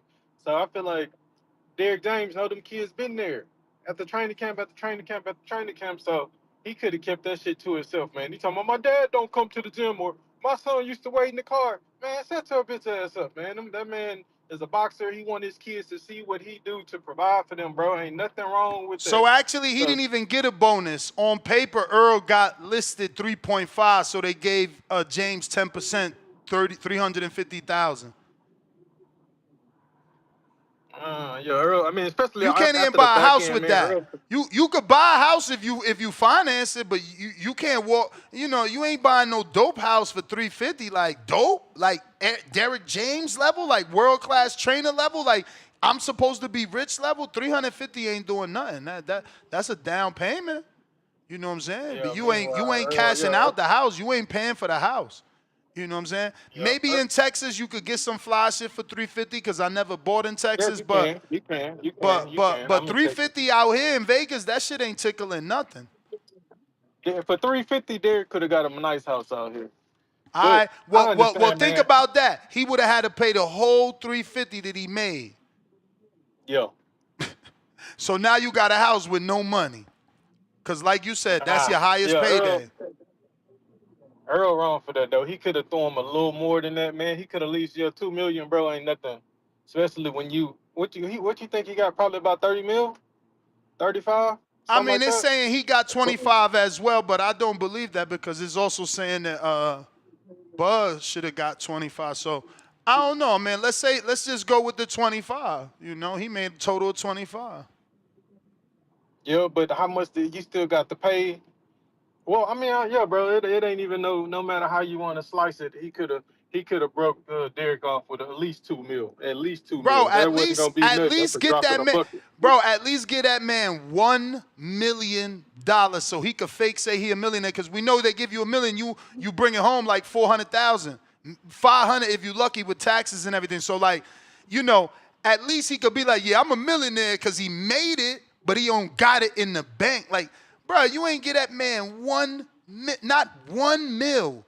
Your man from back in the day, your 100 grand man, like that's nasty work, bro. How many of us Yeah, have man. had those conversations with our best friend? Like, bro, if I hit the lotto, I'm gonna buy you a Lambo, bro. I swear to God. Like, bro, Businesses now do you hit that the though. lotto, Look, you ain't doing shit. but look, Derrick James should have known though. Like, yeah, we friends, motherfucking family, mothers, fathers, and daughters fall out over business, bro. So once he seen Earl get the taking off, bro, they should have put something in writing, bro. So he probably ain't got no chance in fucking court, bro, because we ain't got nothing on paper. Then nigga, Well, fuck if what he you ain't had talking no about? chance, this shit would have been dismissed. Remember, this shit been going on for a minute. That shit ain't dismissed yet. But I got some callers, man. I'll let you burn. I got some other people here. We got my KLB. What's going down? What's going down? Chilling. Come on, you a fighter, man. You a fighter. What you gonna do to your trainer? Do You know, he hey, do he only get that 10% even when you get on that I'm finna break pay-per-view this level? down.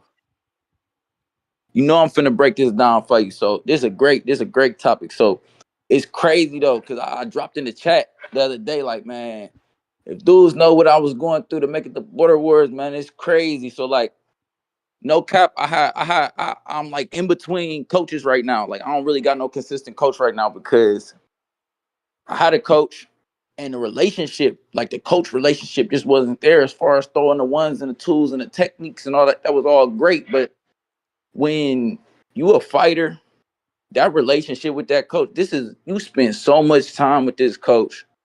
You go through so much and you know what I'm saying? That relationship is key to your success in the ring. And if y'all not vibing and it ain't working, it ain't going the way that it's like it ain't right. You know what I'm saying? Like this is outside of your family and even at certain points in camp and going into these fights, you're gonna be closer to your coach, your trainer, than anybody else in the world. So if it ain't right, it ain't gonna make no sense. Like it ain't gonna make no sense at all. So like, you know, with Derrick James, I've had some question marks with Derrick James with several of his fighters that he's had. I believe Derrick James is a phenomenal coach. I believe he knows boxing and has an approach to boxing that, is unique to him. But from what I've seen, I don't know if Derrick James struggles to get through to some of these guys. You know what I'm saying? Like just some like I just don't know if he's able to communicate and get through and have that relationship and have that pool with some of these guys. Like you just don't see adjustments being made in fights or adjustments being made in guys like mistakes and stuff that they make. Like Ryan Garcia, for example. I don't know what Derrick James was telling him. Like I don't know because like there was no like in a Rolly fight there was no adjustment made, no adjustment at all. Like and we put it on Ryan, we put it on the fighter for sure. But you the one training him. Like you the one in his ear. You should be the one that should be able to. Hey, this how Rolly coming. He coming, and you got to make adjustments. And now the fighter has to make the adjustments. But if that relationship ain't there, they tuning you out. They ain't listening to you.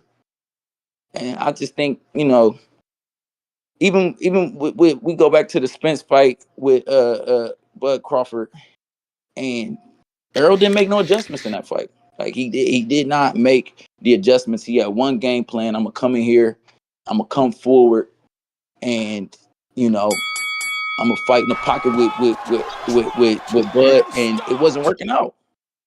So I just think that the relationship got to be there as the key in it, and it wasn't there, and I don't think it's been there for some time with Errol. And then it's time to move on, especially if Errol's gonna come back. He gotta have somebody in his ear that he can make those proper adjustments. And he's not Shit, gonna be able I'm to fight muted. like the Errol of old. The bell rang, chat. My mic was muted. CJ George.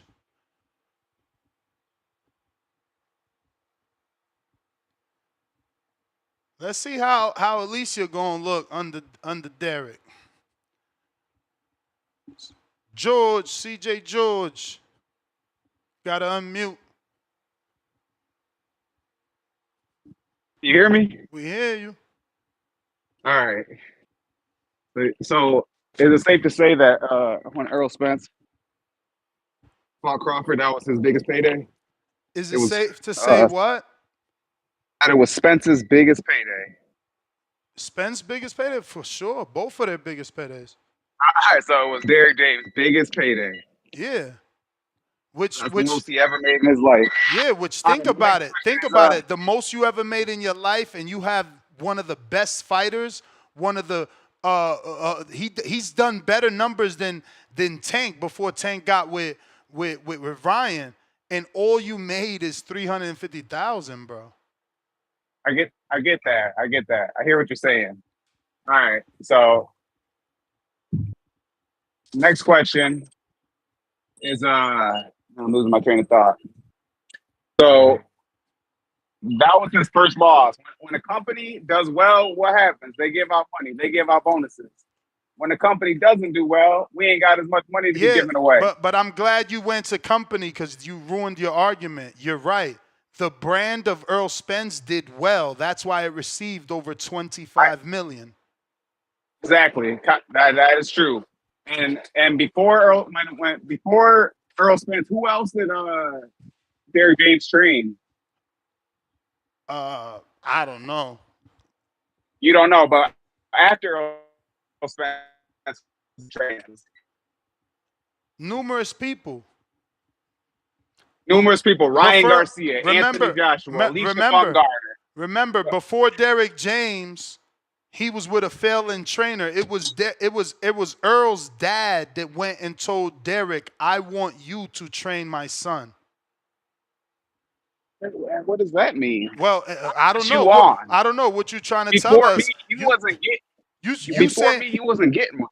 You wasn't getting my brother. You 350,000 came to before me. You Now came to we me. you came to me. You You came to me though. You ignoring that. Oh my goodness gracious, that sounds. Before we on this show right now acting like 350,000 ain't shit. Like we all millionaires. No, we Stop acting like acting like 300. we acting like you just told me that $350,000. Let me do the math. Let me do the math for you so you can get it in the context that 350,000 and a percent of 25 million. What's that percentage, bro? What's that percentage? It's off my guarantee, man. That's all that matters. Exactly. The 2 point, whatever you said, the 3.5. When Bomac, we don't even know what the business is. We in here acting like we know all the ins and outs of their relationship. Like we know they was best friends just because he was his trainer. We don't know what was going on in camp. We don't know what problems they got. So how are we on here talking about 350,000 ain't shit, man? If someone gave me 350,000 right now, bro, I would not be sitting here acting like that ain't shit. You're not keeping it in You over here context. That's why. Errol Spence pockets.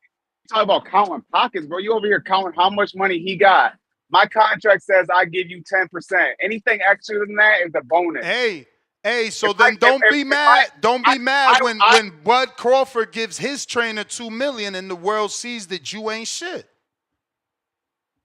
Did we ever hear Errol Spence say he was mad? And 350,000 of 25 million. Listen to this nice stat for you. Why are we counting pockets? Listen to this stat. Listen to this stat. Listen to this stat. Listen to this stat. Listen to this stat. Listen to this stat. Okay. You're emotional. You're emotional. You don't want to talk. You're emotional. Fuck out of here. He don't want to talk. He just want to yell. Listen to this stat. 350,000 of 25 million is 1.4%. Let that sink in. He calling in, crashing out, trying to protect Earl. He gave his man for over 10 years, who started his career, 1.4% of his biggest purse, of their biggest fight. Their biggest fight. Because this crash out dummy trying to make it seem like Earl was alone. Fucking weirdos, bro.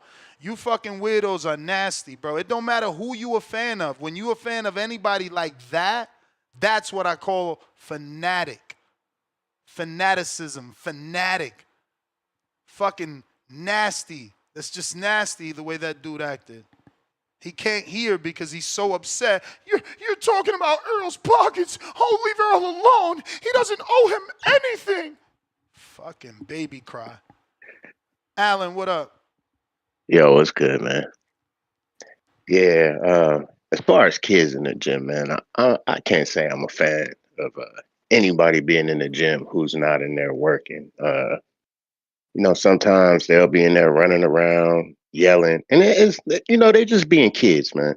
At the end of the day, they ain't doing nothing wrong per se, but when people in there trying to work and hone their craft, and some people are paying real money to be there, like they don't necessarily want like a kid screaming in the background or crying. Now, if your kid is chilling in the corner, minding their business, like a barber shop, it's kind of how you got to treat it. The kid's in the corner minding his business, everybody's at work, no problem. But if you got, kids running through and screaming, they be breaking stuff sometimes, spilling drinks, like leaving stuff in random places. You don't know where it's at. So I understand in that aspect. I don't, if you're not there to work, then you should probably stay at home. And you got to respect the coach, man. Ultimately, he's the leader of the team. He the coach. And as far as the contract thing go, yeah, I feel like you gotta pay people what they deserve. Even if we had an agreement, it seems a little underhanded. If I know I'm about to get a lot more, and you don't necessarily know that, and I'm holding you to some old contract, like we ain't better than that. That's just what it sounds like to me. Like it's just strictly business between us. Like we ain't been down for a minute. To me, that don't seem right. Like you pay people what they deserve, even if you came to an agreement. I'm gonna give you what you deserve. He shouldn't have to go to court to get a little more or a lot more in this case. But it's on Earl, man. I hope they can figure it out. There was a good team for a minute, and Earl ain't been back in the ring since. So I hope they get it squared away. Yeah, but I kind of feel Derrick James on the whole aspect of And to be leave clear, the women. you're a trainer yourself. You have fighters, right? Aren't you gonna be having John on our show? Yeah. I Speaking of do. that, he's got to approve that match. He hasn't approved it. Yeah, I haven't approved it. I got to make sure his weight is on point, man. All right. So that's the only thing that I don't want to waste nobody time, and his weight ain't on point. So I'm gonna check in with him today, but that's why I haven't approved it. But I still got JC on there, so he's in the gym working. He sparred last night. He'll be ready. But so yeah, that's the hold up on that No worries. for sure. But yeah, that's my call, man. All right, champ. Appreciate you. All right, Oh, no Wiz, problem. you forgot about me, man. Nasty work, bro. Nasty work, oh Wiz. You forgot about me. Crazy. Might have to pull up on you, man. Might have my girl let me know when is the hottest. I want to go back to that river out there. Yow. What up? What up, though? What up, though? Hey, man. Say, man. I'm not going to hold you up. I don't give a fuck. Errol Spence could start a daycare for all I care in that motherfucking gym. I do not care, gang. Wake me up when he get back to fighting and shit. I know a guy, Keith Thurman. I'm into that fight. I'm into that scrap. But, that's neither here nor there. We got motherfucking knockout artists fighting tonight. You feel me? And I'm into the shit, man. I got my guy Christian and Billy ready to knock somebody's shit loose, and I got the original OG. Shout out to my nigga Deontay Wilder. Squad, we back in this bitch, you understand me? Terrell Herndon, your head is finna get knocked into the motherfucking cheap seats. My guy Wilder will be back on the tear, and hopefully we eventually get that motherfucking Jared Anderson and Deontay Wilder, you understand me? I would love to see it. But yeah, man, I'm shit right here. This TMZ shit, I don't give a fuck. Derrick James, go ahead. Hopefully, Alicia Bumgarner look good come July 11th. You feel me? That's what I'm into. Talk about your motherfucking fighters, gang.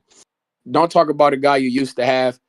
And you making man seem like he don't got control over his household, bro. The shit is kind of nasty.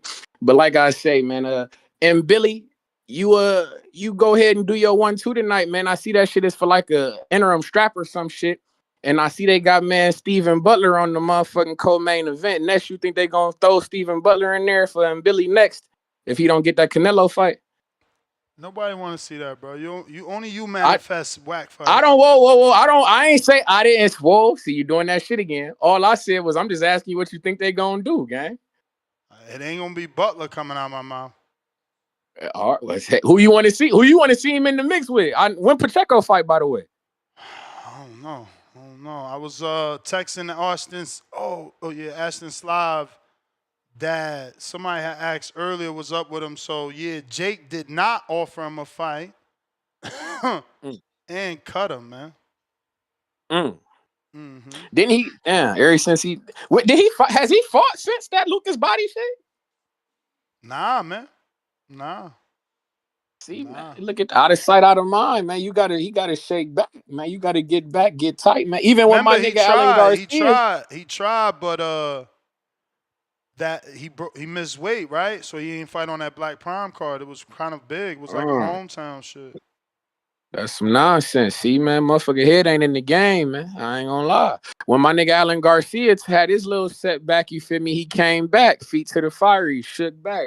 That's why we fucking with Kid Kansas, man. We fucking with him. I would fuck around. I actually like to see that fight with a H2O Silva and motherfucking Alan Garcia. That'd be a decent little scrap, actually. But you know, what the fuck do I know, man? Shout out TBV and shout out Toledo, Ohio, man. Albert Bell. We want that Edwin De Los Santos fight, man. I don't want to hear this shit. Lucas Body, crawl your ass up from up under a rock, too, nigga. We'll put hands and hooves on you as well, man.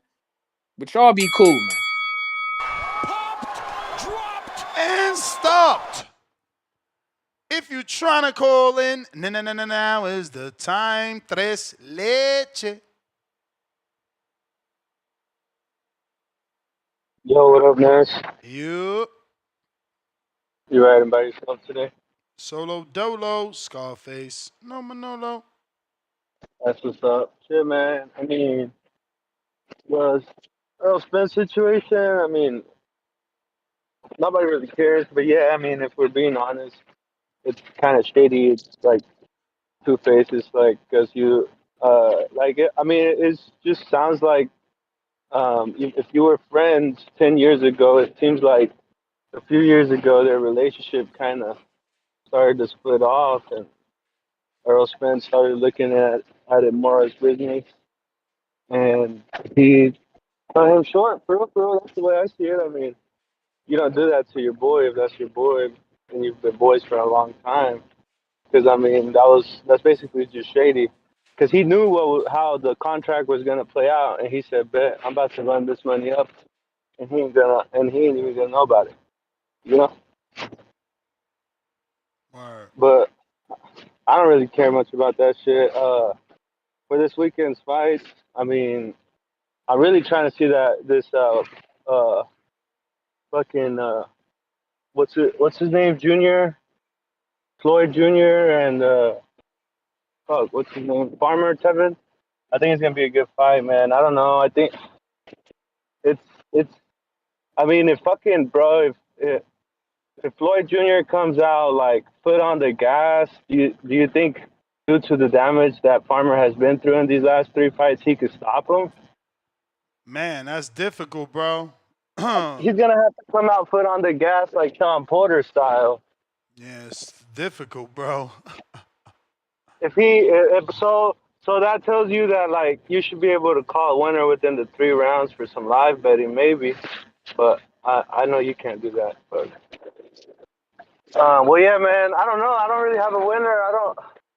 It's really a 50-50 fight. I don't even know who would like to see win, but it's a good match for boxing. Like it's the type of fights that we want to see because I think it'll steal the show. But yeah, man, the main event, man, that shit's hit or miss, bro. Chavez could be selling that fight for real. Like that shit could be paid under the table, and he walks away, goes back to Mexico, gets to chill, big ass house in Sinaloa, and do whatever the fuck he wants with a few mil in his pocket. But But if he does decide to come out and fight, I think it'll be a really good match. I mean, I don't know. Jake Paul already has a loss on his record, so it's not like he's fucking undefeated. I don't think he's scared to lose. So we'll see what happens, man. But yeah, that's my call. I just want to call in. I don't really get to call in during the week, man. Shout out to you guys. You guys keep it running. Get me through my work days. All right, man. Appreciate you. Appreciate you. If you're trying to call in, now is the time. We're using X Spaces. If you're listening on X, don't forget to hit that thumbs up. I mean, that retweet, repost. And if you're watching on X live streaming video, do the same. Here on YouTube.com, if you're watching here, hit that thumbs up and subscribe. That's going to help with the visibility. And it's going to help put this episode in the eyes of boxing fans so that they can call in and express themselves, give their opinion on today's topic. We got Pistol Parkway Mozzie with the $5. Derrick James blaming the kids for him being a mid-trainer. How many world champs did he produce? Earl, a 3-time world champ. Z Pacino, member for 9 months on the prospect level, lowballing your coach is nasty work. Adrian, back with another 5. I want to know what Big Bay and his coach would do, because they already asking for 2K. Nauseated face, vomiting face. $10, Leo. Trainers put the time and knowledge on these fighters, and sometimes that amounts to nothing. We don't know if MJ would have won without Phil Jackson. Pay that man accordingly. You know it. You know it. He ain't lying, man. He ain't lying. Pablo.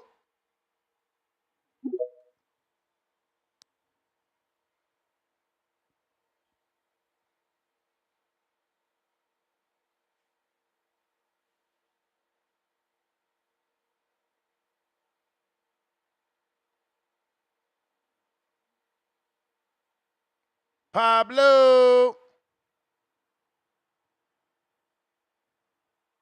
All right, he done dropped off. If you're trying to call in, now is the time.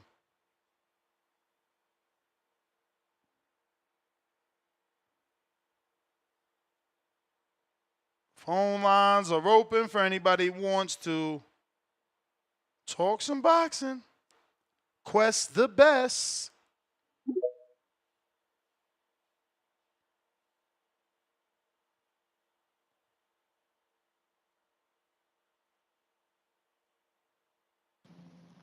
Yo, yo, yo. Yo. What's good, man? Just What getting my up? little walk in for the morning. Let's go. Shout out TBV. Let me just say this. I don't really give a fuck about what Derrick James and Errol Spence got going on. This sounds like something they gotta hash out between them two. I'd rather Derrick James not do what he did. I'd rather him just, do it behind the state, like behind the scenes, Don't come out publicly and talk about my man's kids like that. You know what I'm saying? Because that's kind of like a sensitive subject, man. I know a nigga that flash out about his kids. You can say whatever. You know what I'm saying? That's just stuff you just don't talk about. You know what I'm saying? Stuff you don't touch. So, but I'm not going to count a man's pockets either. I'm not going to say what he got is a lot. I'm not going to say it was a little. You know what I'm saying? So, whatever he got is what he got, man. And I think they just got to figure it out. I lost a little bit of respect for Derrick James, man. You don't go on there on interviews and start airing out public stuff like that, Because we don't know what's happening in them gyms. You know what I'm saying? He could have told Errol, hey, man, don't bring your kids in here, man. Or he could have been the whole time smiling in the kid's face, telling them come back. We don't know what was going on, you know what I'm saying? So I just don't really care about it. I just want to hear Errol Spence say, I'm coming back. That's the only thing I want to hear. That's the only news I want to hear about Errol. But, yeah, man, Yeah, this is crazy. How much did he get for the Bud fight? You said he got like 300K or something like that. Yep. And yeah, 300K is a good amount. So I'm not going. That's a lot of money, man. People can say it's not a lot, but 300K can get you a long way. You feel me? But the amount that Earl made, millions compared to what he got, it's kind of fucked up. You know what I'm saying? It's kind of like the Big Bay situation. You feel me? You know, Big Bay, he wanted the people to pay for his coaching shit. You gotta really coaches, man. You gotta respect the coaches, bro. I'm gonna say that. You know what I'm saying? These dudes, they put their time to build you up. They like your own hype man. You feel me? So you gotta treat them right. If you want to keep them around, you gotta make sure you give them what they want. So man, it's just crazy. But I don't give a fuck about the top. I ain't gonna lie, I don't give a fuck about the top. Last night was crazy, bro. Last night, the whole Devin Haney and Brian Norman. I just don't get hyped for fights like that. And I got to see a presser. I got to see a presser. I got to see a face off. I got to see something that says that gives me the you know what I'm saying? I just got to see something. I don't want to see Bill and Brian Norman arguing. I want to see the two guys that's fighting. Say yeah, let's fight. Crazy, we haven't seen Devin Haney face yet since all this. You know what I'm saying? At least Brian Norman's showing his face. Devin Haney, he's out here just letting Bill handle all this smoke. You know what I'm saying? So, Ness, I don't know if you're cool with Devin Haney like that. You should be, but tell him, man. He just got Bill handling all hope right now. You feel me? Like, come out here and say something. But I'm just talking a little shit. Keep the show going. You feel me? Ain't no host on there. Ain't no co-host on there with you, man. Nah, man. Nah, man. Hey, Solo yeah, that's dolo. hopefully Tone can get on there or something, man. Keep the show going. But yeah, man, I'm gonna say it again. I don't really care about the Derrick James, Errol Spence stuff. They seem like good friends. You know what I'm saying? They seem like they had made a bond over the years. Hopefully they hash that out, man. Because speaking on somebody's kids, if it's not something that's like a positive light, don't say nothing about it. You feel me? You ain't had to come out and say something about that man kids like that. That's something that you gotta keep, between y'all two. You feel me? I just lost a little respect. But yeah, shout out TBB. I'm gonna go ahead and get this running, man. I'm out though.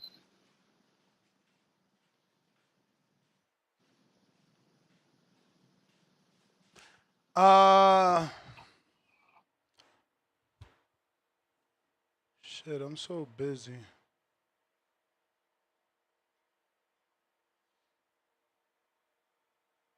So we could get Puello on and Zepeda. I gotta get a translator, bro.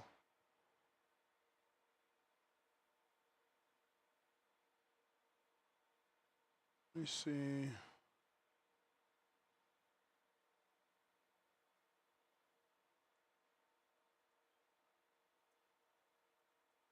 If you need to call in, now is the time.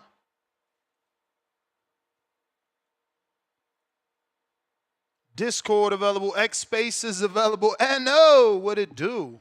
What it do?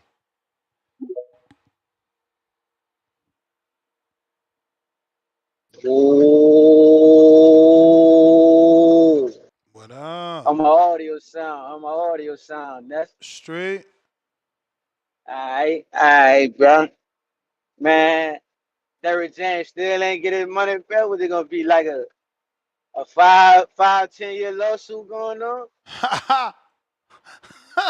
He gonna spend more money on lawyers and shit than when he get his money. If he get it. But I mean, fuck, I guess it's about the principle and shit, bro. But yeah, 300 something thousand. I ain't gonna lie, that shit is wild, bro. That shit is wild. That's the contract he signed. Oh, they signed a different type of deal, like an updated contract, and Earl ain't hold up his end or some shit. Nah, Earl held up his end. He gave him that 10% of that guarantee. That's all. He said he got paid 3.5, not 25 million. Wait. Earl said he got 3.5 million. Yeah. Man, get the fuck out of here, man. So that's so everything else came on the bagging. Yeah. Oh, he gave him 10% of the guarantee. Yep. That's what happened. I see what's going on now. Bro. Yeah, that's some slick shit. Bro. But legally, is Errol right in Yeah. doing it that way? Yeah. They had a Because the verbal bag in is the bag in. they had a verbal contract that he would get 10%. But the issue is, you giving me 10% of the front end. You making, you know what I'm saying? If you do the math, is 1.4% of 25 million is what he broke him off with. 1%. Like, come But on, we man. ain't talking about the bag in. He talking Bruh, about let like me this ask you a was on question. paper. Have you ever had that conversation with your friend? Like, bro, word is born. If I hit the lot, I'm gonna buy you a Lambo. I'm gonna buy you a house. Like, y'all ain't never. You and your best. Yeah, we all had that. We all had that conversation. All right. So we talking about Earl hitting the lotto for over 25 million, and giving his man 300 grand, bro. That's what we talking about. Cool. At the end of the day, that's what we talking about. Cool. He could have gave him like 1 or 2 out there, And then here go to nail in the coffin.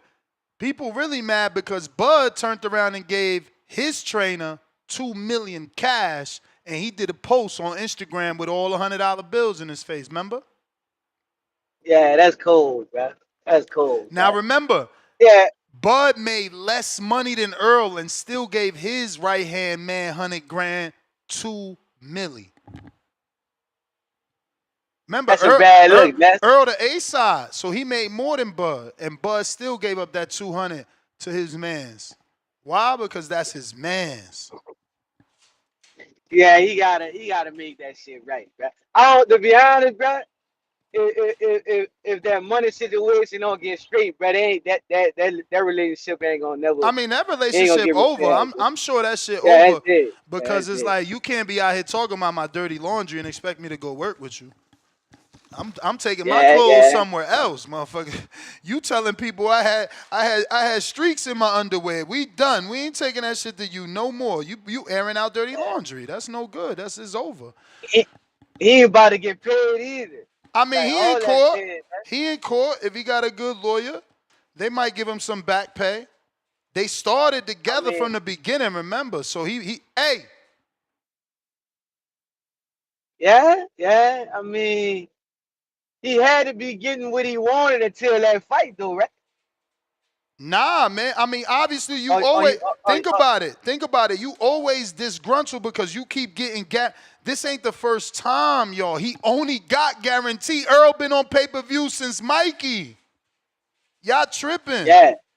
And what you think they gave him for Mikey? Did he get a $3 million guarantee or did he get a fucking 1.5, which means Derrick got what? 150,000? For the Mikey fight when you did your highest pay-per-view buys? Come on, bro. Like he been getting whacked. So check this out. You think Derrick just wanted his money just from this fight, or you think he backlogged and all? Look, all right. Nah, he backlogged. He backlogged. He won 2.89 for the fight, and then he won another 2.15 for the old fights. He backlogging, man. He ain't trying to get played.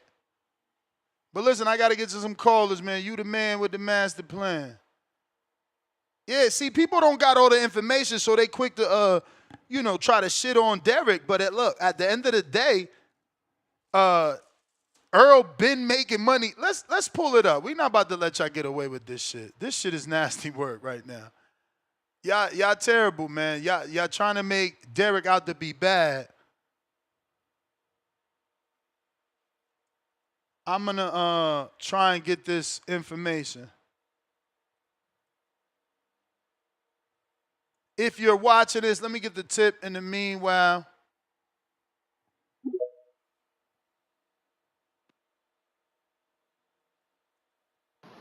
Yo, Yep.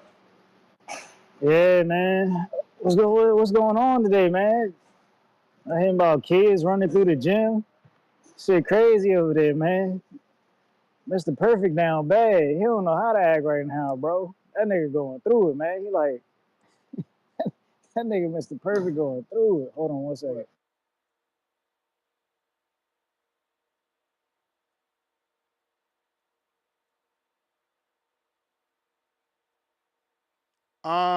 Tip busy Malik, New Orleans.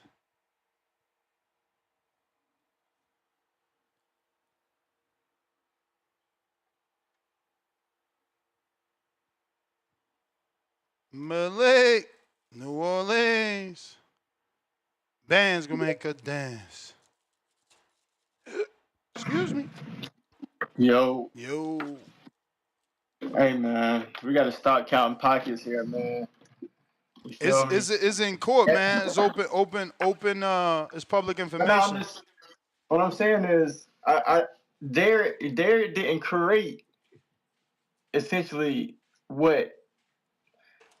So, do you think the aggressiveness came from like his fighting style came from Derrick, I mean, bro, or that's that his he's only always trainer. been It's that? his trainer from the amateurs, bro. Like, how we gonna take that away from Derrick? Okay.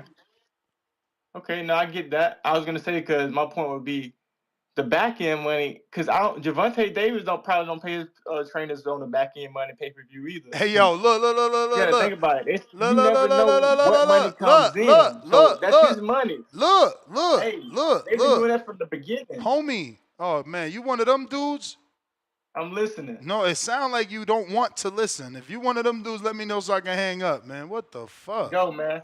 Jesus. Bro, this nasty work. He played Derrick. Leonard Bundu, guaranteed purse, allegedly, and we all know this a fucking lie. He was on NBC. 6 million people watched him. He saying he got paid $250,000, so he gave Derrick 25,000. 25,000. Okay. Kel Brook, $1.2 million purse, so he gave Derrick 122,000. Ocampo's 1.2, so he gave Derrick a milli. 120. Mikey Garcia, guaranteed purse, $3 million. He gave Derrick 300,000. Don't forget, he did like 400 or 375,000 pay-per-view buys. Sean Porter, $2 million. He gave Derrick 200,000. Danny Garcia, guaranteed purse for Danny. It ain't unknown because this number absolutely wrong. Ain't no way he got no 8 million for Danny Garcia. That's cap. That's cap. Ugas fight 1.5. Derrick got 150. Like Derrick probably ain't even make a mill yet, man. It's crazy. Nah, I get what you're saying. But hey, the contract is 10%, so he's getting his money what they agreed on. But some people just don't look out for people, man. It's just the way of life. But you can't paint him out to be like, Not oh, he's only doing that, something terrible. don't forget that James got text messages where Earl texted him and said, "Nah, I'm gonna pay you," back in February of 2024. So he gonna have to pay because the judge gonna see. But why did you tell him you was gonna pay him? And he said, "I'm gonna pay you 2.1 more." He said, "I'm gonna give you 2.1 more." But then he went back after talking to Al. Al like, "Hold up, no, ain't no contract." But hey, let me just say this next before I get off, man. One of your callers, the previous callers, I want to just say, I just want to see my boy Errol Spence back into the ring. It's a lot of drama. I'm glad. I mean, his name is still relevant. He still gets the viewership, you know what I'm saying? But it's time for us to get back and get these scraps going, man. If that's what he wants, at least 3 or 4 more. I don't know how long he want to go. But look, I want to see him. Hey, and another thing the caller said, your boy Devin Haney got to come to the stand, man.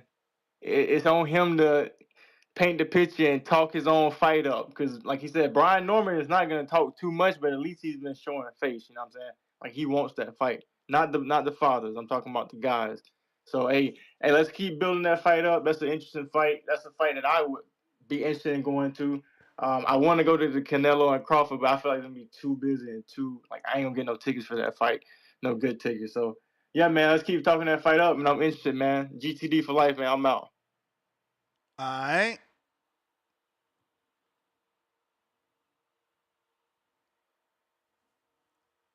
That's Cat telling that man you got 250,000 to fight Leonard Bundu. Crazy.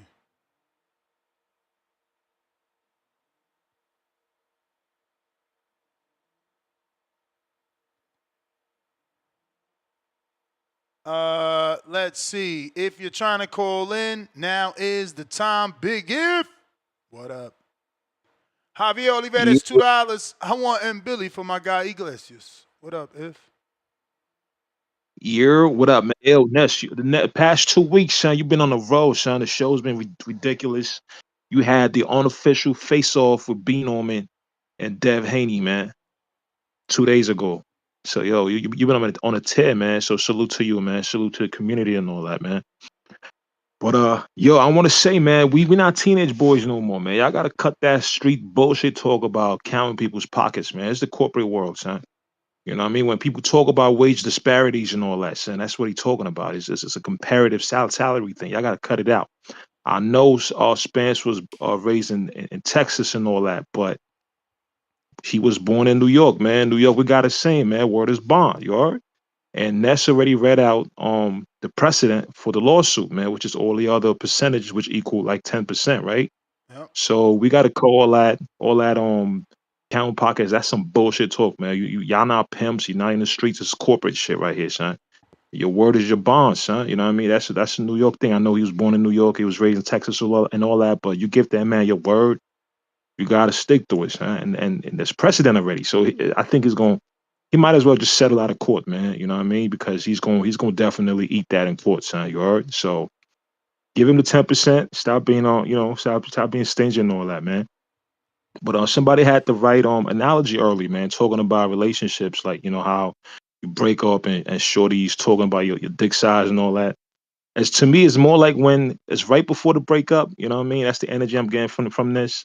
Where it's like shorty don't really want to talk about the main issue in the room, so she's talking about you gonna be you be keeping the toilet sit up and all that. You know what I mean? So that's how Derrick James sounded, man, when he was talking about the kids and all that, because we know that's not the real issue. So, but pay that man and pay that man his money, man. It is what it is, man. I gotta cut it out with all that talk about counting pockets and all that nonsense, son. You are. But hey yo, a fight that's up this weekend that nobody's talking about is Floyd and Tev, man.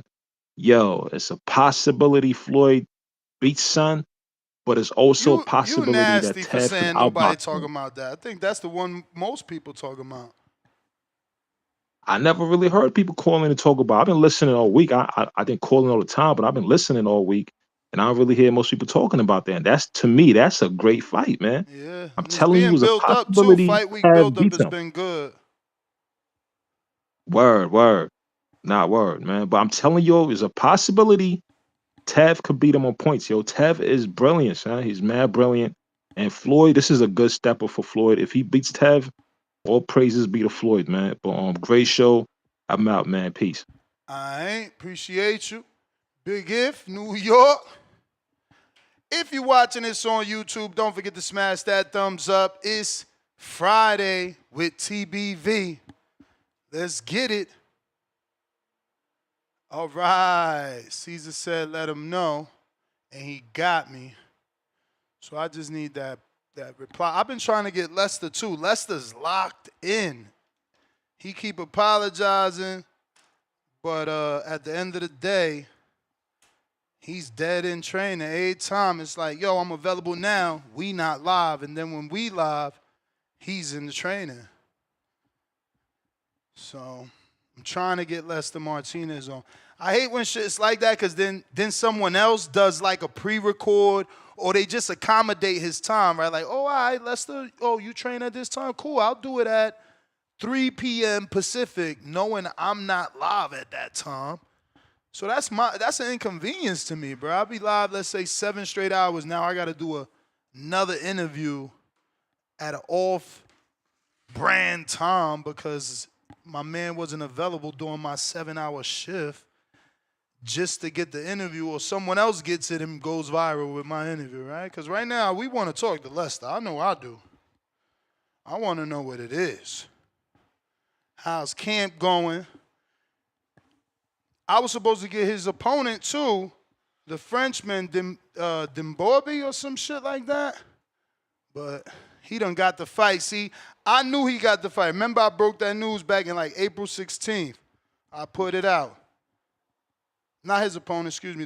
Actually, Dimbobi's opponent is, Lester Martinez's opponent, a Frenchman. And now that he got the fight, homie ain't even available. Terrible. He like, how you know? He ain't even know about the fight. I'm like, how I know? Because my middle name Pro Box, homie. That's how I know. But nobody ain't even asked Lester if the rumor's true that he's a backup offer for Canelo.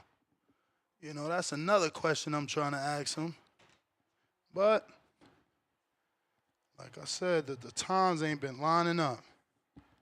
It's been a little difficult to get him while we live. And when I'm not live, I ain't live. Simple. DG, what up? Yo, you can hear me? Yep. Yo, shout out to the Boxing Voice. First time calling in. It's your boy DGC Tay. You dig. Shout out to Al too. Al from the Bay. I'm from the Bay too. Uh, Salute. yeah, man. Crazy shit, man. Honestly. Errol, you need to pay that man. I ain't gonna lie. We need to flash back to that video, AB with Errol and Tank. And Errol said he was born in 1990 and he fought somebody in 2015, but he was 15 years old when he started fighting.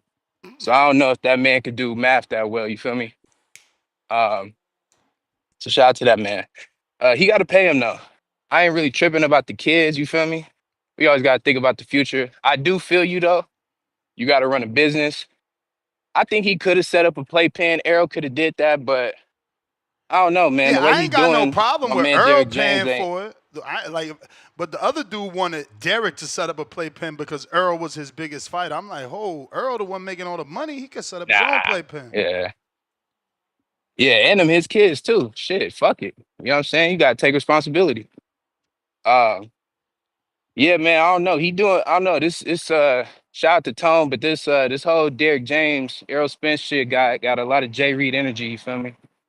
It's just not right. Just pay that man. You know what I'm saying? He probably in between bills right now. You know, he probably trying to go to Miami. You know, cash out on a nice young spicy. You feel me? You know, let that man live life. As far as the fights coming up. I agree with the last caller. I'm up there with that Tevin Schofield fight. You feel me? I feel like Tevin finna put that fire out on Schofield. He just finna put belt to ass. So I don't really hear many callers talking about it. So I'm gonna try to get that train started. I don't really care about Jake Paul and all that shit. Niggas a clown. But yeah.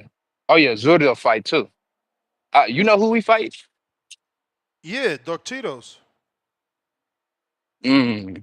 That's gonna be a good scrap. Shit. And it's The somebody else on that card only too. issue with that fight is Doctito's got like a 2-year layoff, something like that, maybe a couple months short. But yeah, this should be a good scrap because he brings a lot of power. Oh, Zurdo might put his fire out, man. He might pack that man up like UPS. Hey, shout out to Zurdo, man. You know what I'm saying? You know who else fighting on that card too? You know, my women crush Wednesday type shit. I know it ain't Wednesday, but she bad as hell. I think her, Yokasta Valle, little younger Oh, sister, yeah. Naomi Valle, Yeah, damn, Jocasta WBC Vaya, champ. free agent, man. They cut her. Who was her last promoter? They dropped her. Oh, that's nasty work. That's nasty work. Mm-hmm. But hey, man, shout out to the Boxing Voice, man. I'm gonna start pulling up more. You feel me? Appreciate it, man. It's your boy DTC Tay. You dig? All right. That's what we talking about. New callers, man. New callers, man. Salute to you, champ. Good call. Good call. If you trying to call in, Discord is available. X Spaces also available. That link I am posting now on the live chat on YouTube and on Twitch. If you on Twitch, give me a follow. I need like 9 more people to get to 100 followers on Twitch. Help me with that. But again, you know, sharing the show is more important than following, more important than subscribing, man. Share the show, retweet, repost. If you're watching this on X Live streaming video, what we got over there? We got almost 530. I need y'all to hit that retweet, repost over on X Live streaming video. We got Malik back at us. Whoa, Whoa. it's good, man. Chill. Shit, I don't know what they talking about, man. I called in early. I called in early this week about this fucking call, man. I asked you who we got. We going with Jake. You know, I called in about this shit early. I know. But I'm feeling Schofield still, bro. Like I mean, I like Tevin Farmer style. You know, I like it. But that Zepeda fight, the last one, it just looked like, man, if Zepeda had a little bit more power, he would have got him out of there. I mean, I just got to be real. If Zepeda had a little more power, I felt like he would have stopped. He would have stopped him, bro. Like, you didn't see it? Are we not gonna act like we didn't see Farmer look like he was about to quit? Like, I don't know what was going on with him. Like, maybe it was that. I know they said he had something. What, he got Tourette's or something? They said. Yeah. I don't know. All right, well, maybe that's what it was. But he looked like he was on the verge of being stopped. So I just feel like if Schofield hit a little bit, I feel like Schofield hit harder than Zepeda. Like, so, like, I can't just see Farmer. Well, that was a 12 rounder, right or wrong, against Zepeda. It was a 12 rounder. 12 or 10, because the second one I think they dropped it to 10 because they were scared of that Tevin Farmer Smokey. Oh, so that was a 10 rounder. I thought that was a 12 rounder. That's why I The was about to first say, one, well, I think maybe. the first one was. I'll double check in a bit. I'm giving this dog some water. All right. But the last one I ain't really like. I didn't really like some of the body language out of fucking Farmer on the last one. So, I mean, Schofield, he got holes in his game too, because the Renee fight, he got dropped, but I felt like he got dropped because he was trying to push the issue a little too much of getting the stoppage, which I feel like he gonna do the same shit against Farmer. So it's gonna lean Schofield, man. I just think the younger fighter, he probably got a little more power than Zepeda. Feel like he could fuck around and get a knockdown, at least score a knockdown. I see that, and the Jake Paul fight, I got Jake by stoppage, man. I got Jake stoppage. Damn. I don't like them wide. I seen from Chavez in that workout. I don't like that. I feel like Jake gonna catch him in between that wide hook that he throw. Like maybe we didn't see that, but that wide hook, I feel like it's tailor made for Jake to knock him out. So I'm going Jake stoppage, and Schofield. I'm still, it's plus 450 on the KO for Schofield. I don't really, I don't know if he gonna stop him, but I feel like he gonna knock him down. And that's all I got, man. All right, Malik. Appreciate you. If you want to voice your opinion on today's show, you can still do it. X Spaces, Discord available. We got H-Town with the $5. He said, yo, chill, son. In Texas, we take care of our own. That's that New York stab your man in the back to run the block east. Rico paid in full movement. Richard Steele stops the fight. And then we got Stock Chasers. Nice. Let's go. Hold on. Let me fix up.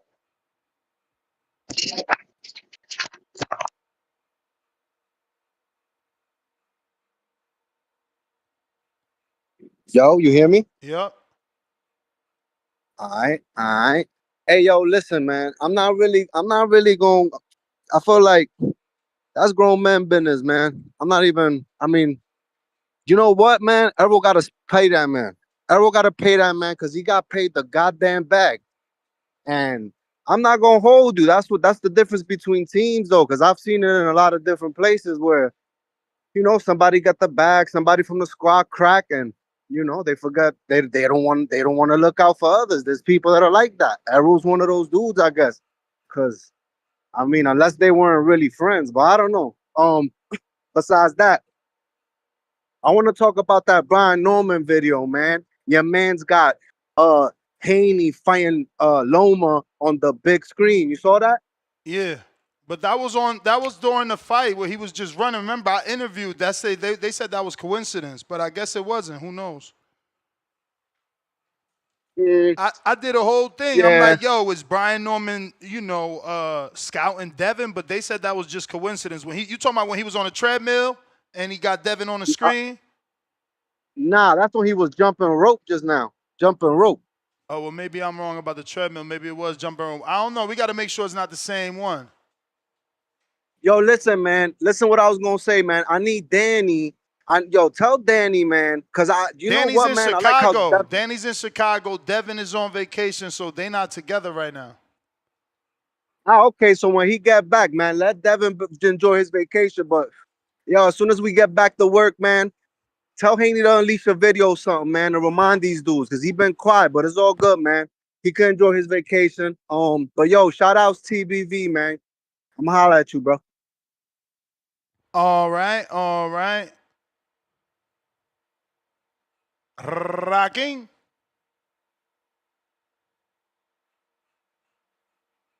Yeah, pre-pro confirmed. You talking about the same video? So yeah, that's according to the Normans. They said it was coincidence, but I mean, now that all the pieces are falling in place, was it coincidence or were they really always scouting? Was the plan always Devin, Miles, Haney? That's interesting. How's the audio, Ness? Straight. Hello?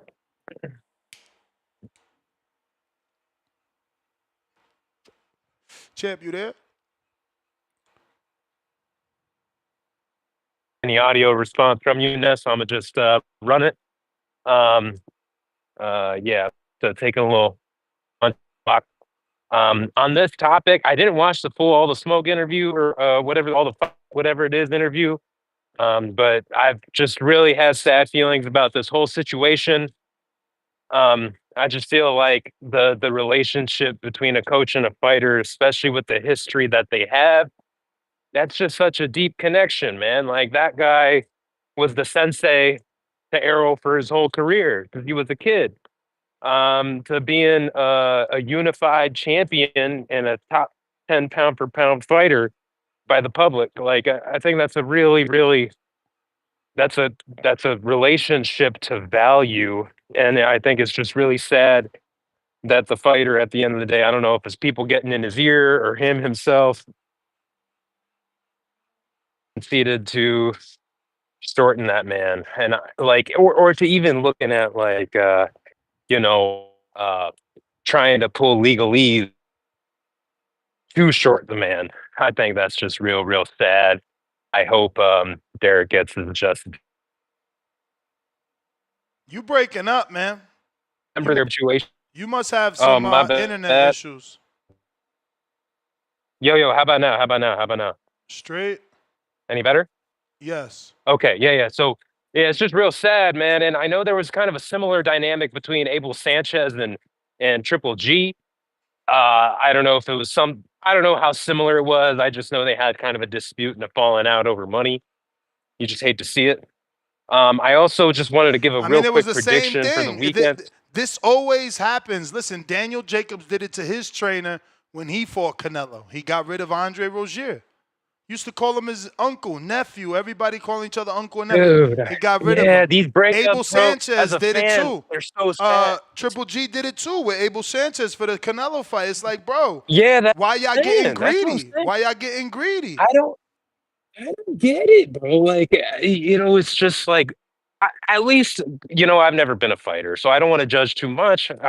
Except I am, like as a fan, it just seems like that relationship is such a unique investment in each other. You know what I'm saying? Like that, it feels to me like it runs deeper than work. But granted, I've never lived it, so who am I to say?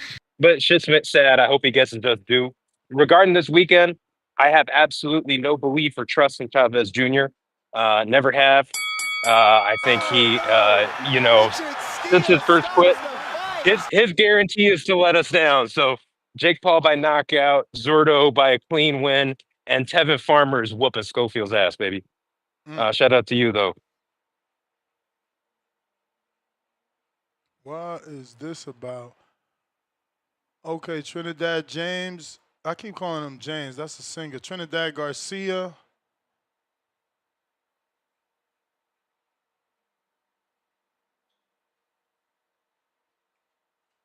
So I'm just not on the. Okay, OTX. Okay, so Trinidad Garcia is training Alex's girl, the Soul Snatcher, and they got a title fight for the IBF on OTX July 25th. Breaking news, Alex. Shout out to trainer Trinidad Garcia, title fight. Let's go. Her name is Ilia Carazana. She's also her own promoter. She did a good show that Kamari Walker fought on. So shout out to Alex Vega. He put us on her. I interviewed her.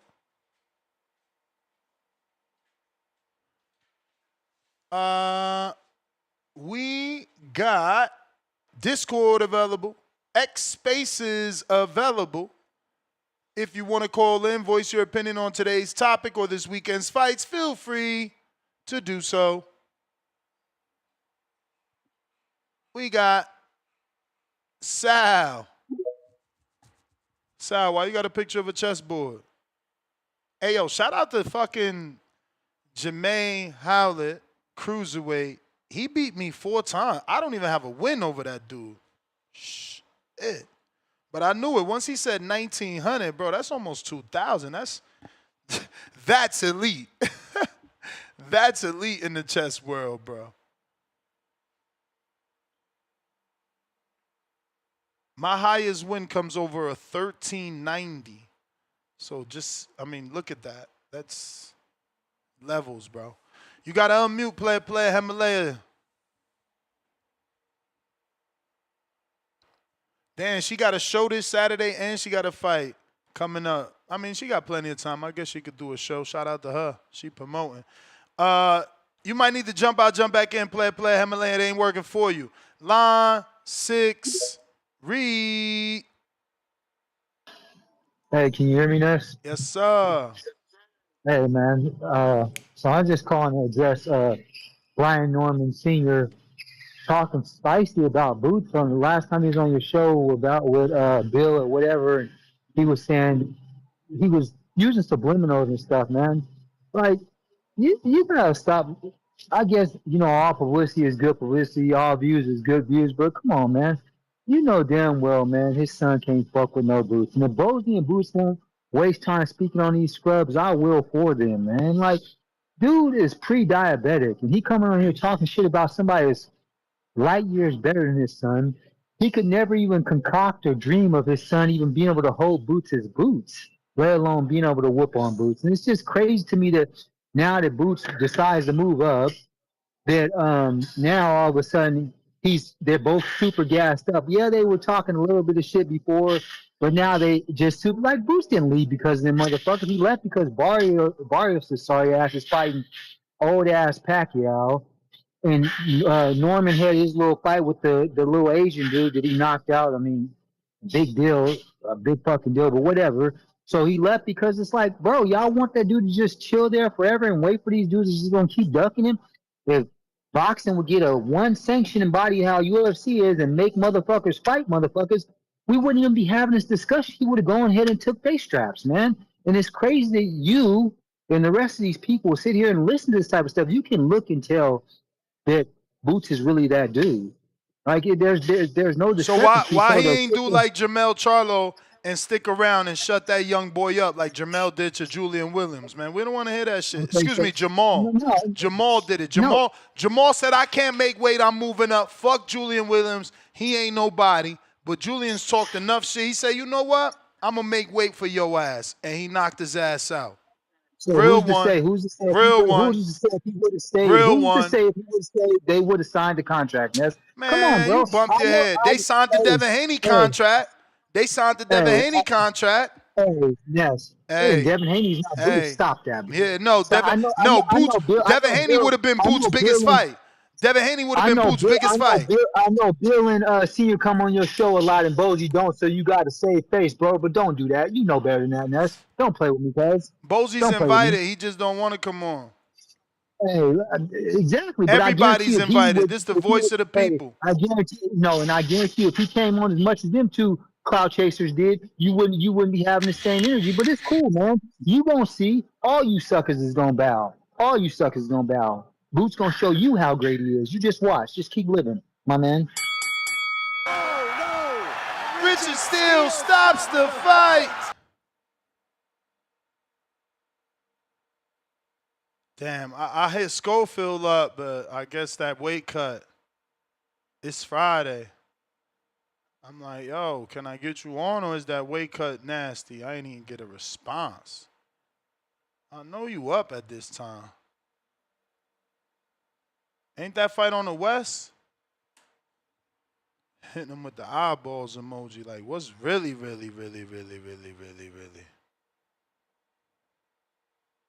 So let me show this. What we gonna do? What we gonna do? What we gonna do is Border Wars. We need them fighters. Double that up. Delete this. Upload this. Bam, bam, bam, bam. What y'all think? I need actual, factual, real-time critique. We got a sponsor. The name is Bravos. They've sponsored Border Wars in the past. As you can see, they want to design a boxing voice glove. I gave them both my logos. Me and my team critique is, instead of yellow, can we get gold?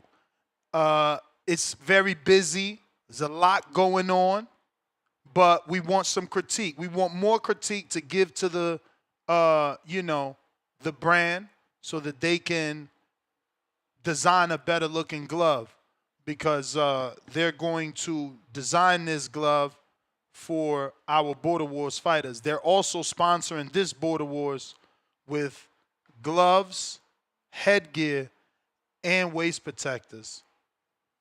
Yeah. Shout out to Bravos. You know what I'm saying? But I need your, I'm with you, Chapo. It is too much going on. IVS, a whole lot going on. You got two logos, of course. We got the original logo that is the microphone with the boxing glove. That was the original tissue. Then, when we got the Vegas, we had to get the podcast cans, because that's it. We made it, right? I was in the Win studio before Mike Tyson, before Cam, before Sean Porter. It was me. You feel me? I mean, we ain't there no more, because that time slot was ass. 12 o'clock Pacific Standard Time. You see, I be done by 12 o'clock. 12 o'clock is 3 o'clock. Only time I do a show at 12 o'clock if it's Border Wars, because it isn't a big audience. So, that was never a great time for me. And it was a horrible time for fighters. Every fighter in Vegas is fucking training at 12 o'clock, bro. That's why when I get out of here, I could go see people. Don't get me wrong. They usually training before this. That's why this show goes too long. I can't see sparring. Sparring starts 9 a.m. over here. Right now it's 10. It's about to be 10 a.m. in 6 minutes. Round 1. Just got finished working out. You got the pump? Yeah. You got the pump? Yeah, I got it. All right. Yo, what you think of these gloves, man? I got Bravos. They are trying to sponsor the Border Wars. They love what we doing. We love what they doing. I just think there's a lot going on. But what you think of these gloves? You can see it. What's your critique? Give me a critique. Don't hold back. Nah. Okay, I got you. I think some things should be moved around. Some things should be taken off. Like you said, there's a lot going on here. That Bravo logo with the Well, it thing don't with say the Bravo. It panther, says Bravis, but Bravis. Oh, as you can see okay, from the other glove, it's like a continuation, like you know what I'm saying? I don't know why they have it like that, but you see it's like BRAVO. Then on the other one, it shows the VOS. You see like E. You see it? right, It's weird. I right, don't know, but that's why we right. critiquing it right now. Okay. So, I like the logo, right? You could they can remove the boxing voice one right there and enhance their Now logo right remember, there. remember, just so you know, this is two separate glove designs because I Right, gave I'm them two watching. I'm seeing separate it. logos. Right, right. You have the other one in a different style, then you Yeah, have that one in that style. Okay. yeah, So move that off and enhance the line with the bravas or whatever like that a little bit bigger, right? Then take the boxing voice. I love it on the thumb. You see how it is on the thumb that you got yeah, right there? yeah. Because Which the one the though? The King's logo or the regular original logo? um to The be honest with you, I like the the original. with the microphone With the glove. microphone. Yeah, because it's got the white in it. It makes it pop a little bit, Hmm. right? Now we could Under the always red. change. We Yep. could Go ahead. always change that yellow around the thumb so that it matches the gold in the Right. podcast Kings. I already actually sent that critique. Like, yo, can we make the Right. yellow gold since we got gold in the logo? But I'm noticing that they want those tigers to be visible. So maybe Yeah. we need to ask them to switch the Bravis name so it's fully shown. I don't like that you can't tell that it's Bravis. I got people in the chat saying Bravo. Yeah. Now, like I said, enhance it more, like you're saying, enhance it more so that it's a little bit more legible. I like the lion coming off, but I might want the lion headed in the opposite direction. Rather than it going down, going up towards the glove. Like if you're getting punched by the lion's face and the word Brav is coming down. Remove that yellow with the blue little triangle, remove that. Come up with a better design if you're gonna put something to separate the boxing voice logo at the bottom. Then I would put your new logo with the gold and everything, and then the red trimming would be gold. The thing under the thumb, like you said, would be gold. The stitching where the shoelaces go would be gold inside there. It would really pop it out, right? And and uh yeah, yeah. They're just it's a good design. It's a good looking glove. I just think there's just too much going on it. Like, you know what I mean? You could do a little bit little you could do a little bit less and get your point across with the gloves and look real stylish. The designs are not bad in the everything that you have going on. I even see it on the stitching where the glove is. They have their name on the inside, but Yeah. you're not going to be able to really see that. Mm-hmm. While the fighters are fighting, the logo on the thumb is the where when they put up into the high guard, you're always gonna see your logo off the camera view. Okay, because it's So in on their terms thumb. of the gold, he's saying gold doesn't have the longest shelf life. Okay, So it's probably okay, not a good material to use. okay, but okay, you could turn gold into white because white will um give to the words. The words that you see how it says that boxing voice and the Uh-huh. voice is in white with white, Uh-huh. you know, complement the white with the white trimming. And the white trimming I think will last the longest, Yeah. you I know? like the logo with the white, but I don't know. I guess I just feel like the logos just look placed there. Yeah. But let me get to Decatur, Georgia. What up? Shout out to Bravis, FYI, FYI. For those that don't know, Queensberry uses them. Boxer uses them. and I forget what other promoter. They're big in the UK, really big. So all my UK guys, George, where you at, you little hater? You always got something to say. Why you don't say something about that? Decatur, Georgia. TBV was cracking like a man. What up? Man, everything goes to man. So real quick, so the Brian Norman Devin Haney, is it off or no? According to Brian Norman Sr., it's done. Okay. I know because I heard you the other day saying you were going to come to the training camp, so I was just going to see when you were coming down. Yeah, I don't know. The streets telling Brian Norman don't let me in. They say I'm coming as a Devin Haney mole. Oh, shit, but I go there and tell him you had one shout. You know what I'm saying? We don't get that nothing. Don't even trill, folks. Hey, but you got the spot for Bullet Crawford fight yet and Canelo? I can't hear you. What? I can't hear you. My bad. I'm in the truck. You got the Canelo and Bud spot yet? Do I got it yet? What do you mean? You know the spot for us to come for the bands to come and hang out and stuff. Oh, the venue. Yeah, man, I got a spot. I talked to the owner. I'm just waiting on that number. But let me follow up again because I followed up yesterday. Okay, man, man. Like I told you, me and my brother, my folks, we coming to Vegas, man. I was just cool, man. And one last thing, man, I want to shout out to Miami Mark, man. He made a comment on your video last night. I mean, he called in, and that was a good ass call. So shout out to Miami Mark, man. But I'm out this thing, y'all stay up. And this Spence and James shit, hey, that's they business, bro. Y'all be easy.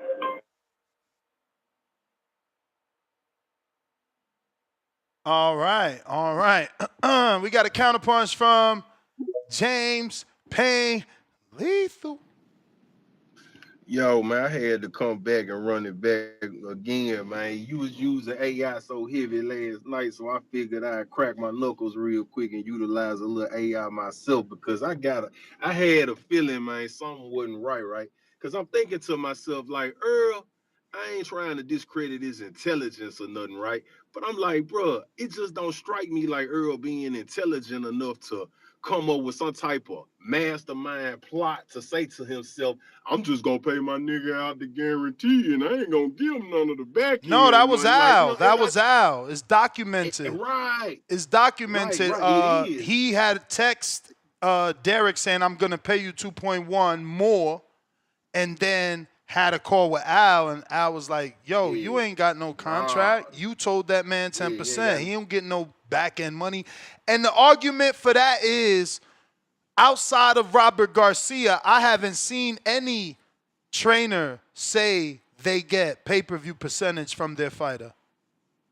Right. It's not a thing. And so it's like, really to me, all of this shit is AI Heyman's brainchild.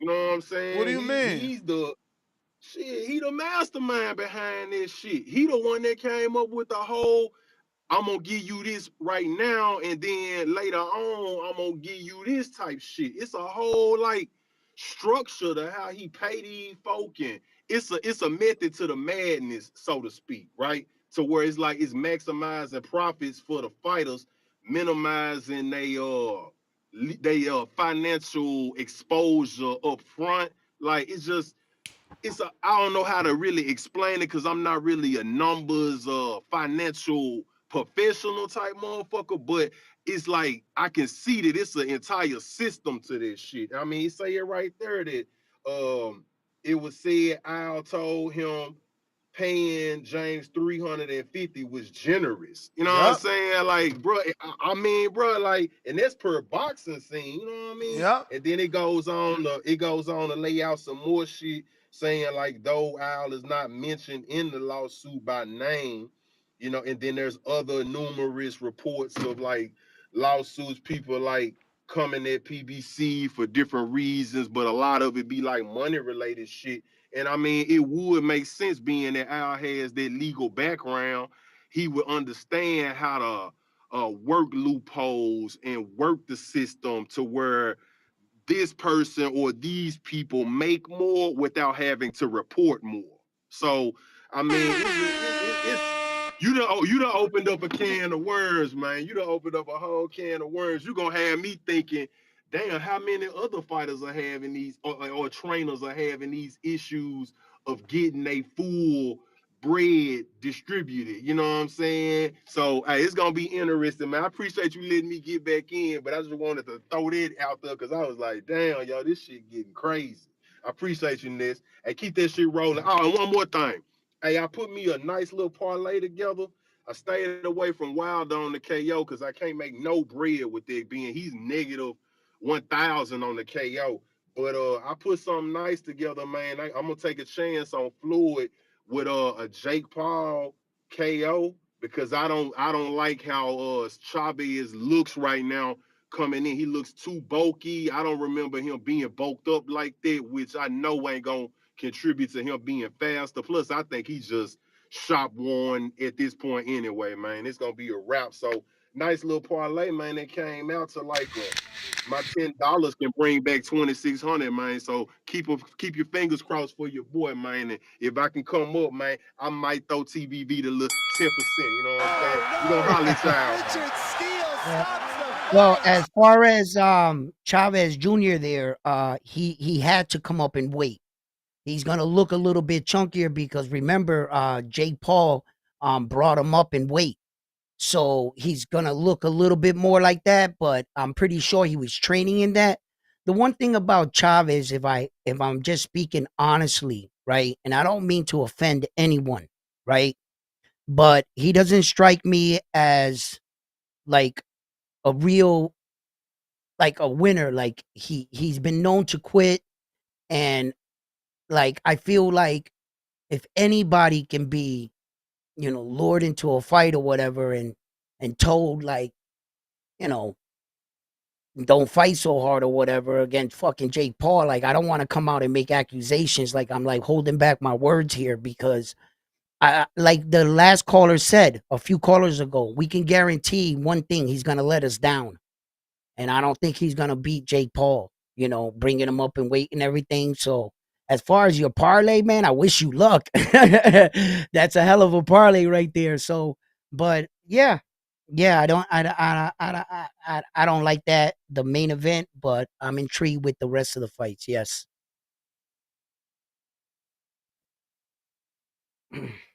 I. So you said you picking Tevin Farmer, right? Uh, y- you know, I'm fucking with you, bro. He about to say yeah. I heard you like nah, eat eat.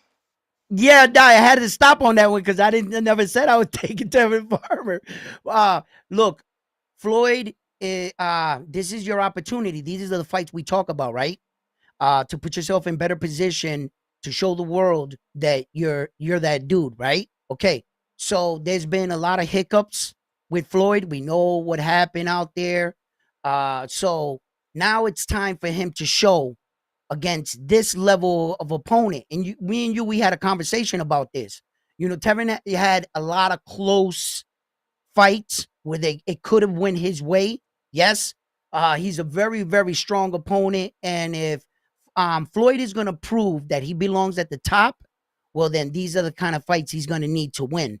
So we're gonna see. We're gonna see because I think he's gonna be really tested by Tevin Farmer. He has a good output. He's pretty strong. He dropped William Cepeda in the fight.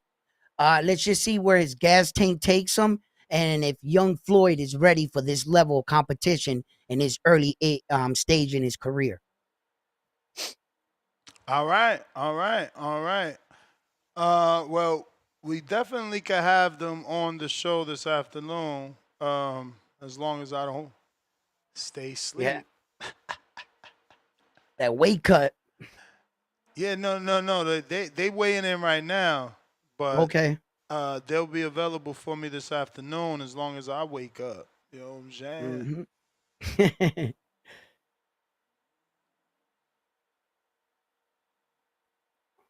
What? I mean, it got to be because of the tickets. It's those three tickets because Jake Paul and Julio Cesar Chavez set venue records for biggest boxing gate, but it's got to be because Torque Law bought three tickets for $1 million each. So that right there, god damn, what the fuck? Let me see.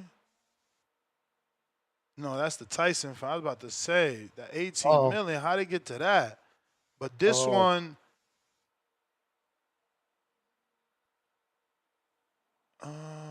pause first. Come on, where's the info at? Got me reading all this extra shit. imagine we Oh, the see. figures were not yet confirmed. However, Oh, it's already surpassed. So who is saying most valuable persons? Okay, so the promoter themselves have revealed. So take that with a grain of salt. right. Let's see here. If you're watching this on YouTube, don't forget to hit the thumbs up. If you're on X Spaces, retweet, repost. If you're on X Live streaming video, retweet, repost. If you're on YouTube, thumbs up. Subscription. Hit that subscription, man. Hit that notification. Do something. Do something nice, man. Do something nice that's free, that costs you nothing. Look, we got almost 1,000 votes on the poll, but we only got 406 likes. Crazy. Nasty. Nasty work. Unbelievable. We got Tevis with the fat $10. Devin should pivot and go for full press on Earl for the fight because he been off 2 years and he'll be working with a new trainer. Dev can catch him in the unstable time in his career. Exactly why I wanted at 150, though. We ain't giving Earl no advantages. 150. 150. Big boss. Counter. 150, Bill. 150. Do not take it at fucking 54. 150. All right, I got my headset on now, there, so can't nobody be tripping on me, man. That's that Hey, call of the year shit right there. Rookie of the year shit. hey, what you calling this? This nasty, man. I went and verified this, like looking it up just to make sure. Remember, first things first, my fault. Shout out round one. Shout out, my man.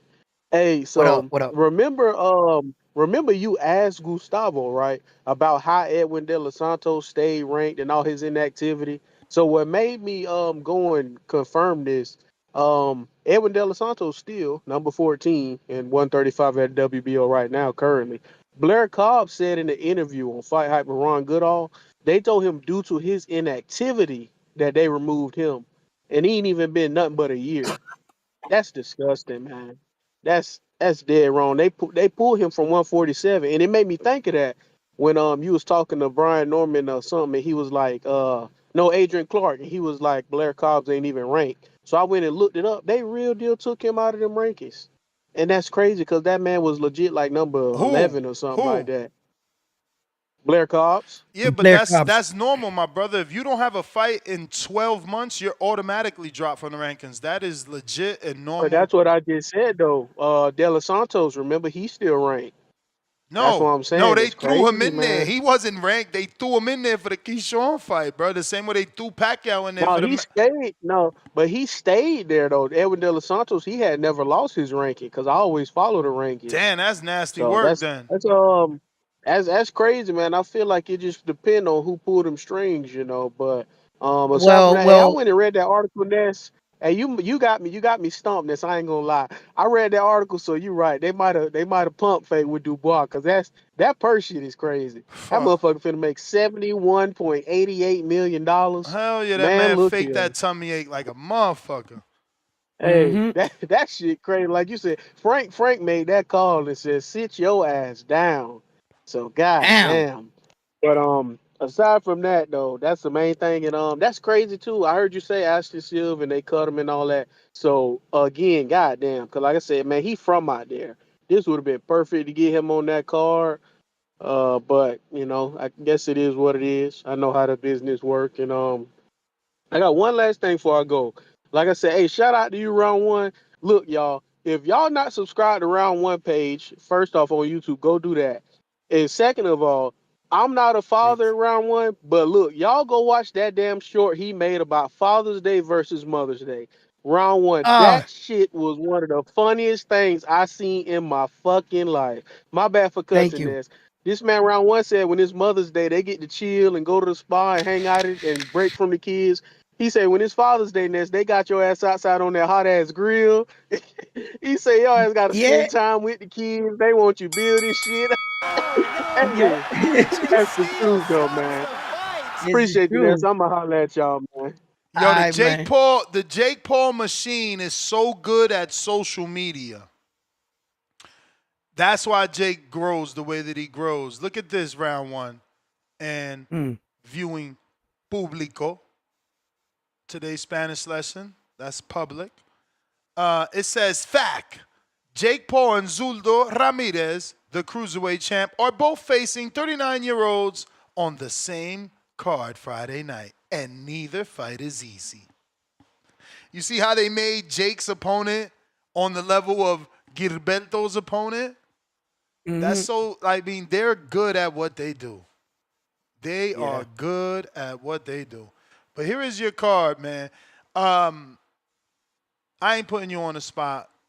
I was about to ask you, are you buying it? Damn, look how many fights. Look at these prelims. Oh, shit. They got Kevin Johnson versus Irante. Oh, shit.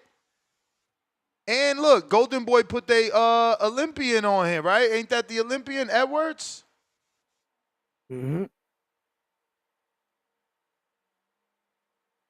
Yo, put it up a little. Just up on the second row for a second. This fight gonna be good, bro. I hope Morales knocks out Rene Alvarado. Nobody don't really knock out Alvarado, but damn, bro, you getting him at the end of the end of the end of the end. And you know, the top is the pay-per-view. That's what you gotta pay for. Right. So you gotta pay for Tevin. Then these the ones I want right here. I don't even know. Well, Curiel, I do know Curiel. I do know Curiel. It's a decent undercard. He ain't coming off a draw though. How you gonna put him on a pay-per-view coming off a draw? Like, why we gotta pay for a dude coming off a draw? I was gonna ask why is the 5 Tevin p.m. Farmer Pacific. and Floyd so far out? They're starting the card. Well, I don't know if that means they starting it. I'm hoping it ain't. I'm hoping they Okay, so you not getting put in front of the draw guy. He got a draw. It's not fair. Hey, man. Say, man. If you're trying to call in, now is the time. Oh, and to the last caller that called in and stuff and said about him being taken off the rank and just being a year in activity with Blair Mm-hmm. Cobbs, there are situations that go on behind the scenes, and if the organization itself are offering you fights and you turn them down for any particular reason, they could, be a little frustrated with you. And we don't know that to be true, but sometimes guys don't take fights and it doesn't do them any favors. Then, like, you got them on your radar, soon as that year hits, off. Maybe Edwin De Los Santos was under the radar, wasn't really offered fight, didn't piss off anybody or anything, and he kind of like skated by with, his name. It happens. But the truth be told, he came into the fight inactive. The minute he made weight against Keyshawn Davis, he went back on the ranking. Same thing with Errol Spence Jr. and Terrence Crawford. Errol Spence Jr. came into that fight in the ranking an inactive fighter. The next day, I think he was ranked number 9 or something like that. I can't remember exactly the ranking, so don't hold me on that. But I can guarantee you he went into that fight an inactive fighter. You see? So sometimes some of these situations play out differently. And it's what you don't know is why they either took this guy off and didn't mess with this guy, or, sometimes it's just politics. But I believe me when I tell you, you keep saying no to these fights or for whatever situation, you're not going to get any favors to you. So, yeah. Damn. Shit. The Athletic A's are bringing their team to Vegas. More money, more money. You know what that means? Property They got value. Property value to. going up on a Tuesday. Yeah. Last call for callers. Don't forget we got William. How do I pronounce his last name? P. Folk. William P. Folks live unguarded Border Wars interview at 3 p.m. Eastern, 12 p.m. Pacific Standard Time. So if you want to join us for that, that's going to be in less than an hour and a half. Also, you can go to the community page. Even if you're not a member, absolutely free. You can ask him a question. Let me give you that link for those that want to ask Will a question. His Unguarded will be in another hour and a half or so. It's also free on Patreon. You know, we're trying to get these amateur fighters as much exposure as possible, and we also want you to get to know them. So we keep it simple. It's free to ask them the questions. Join me at 12 o'clock Pacific Standard Time, 3 p.m.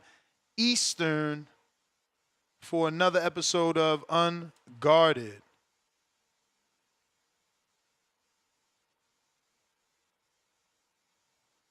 All right, we got Mike. What up?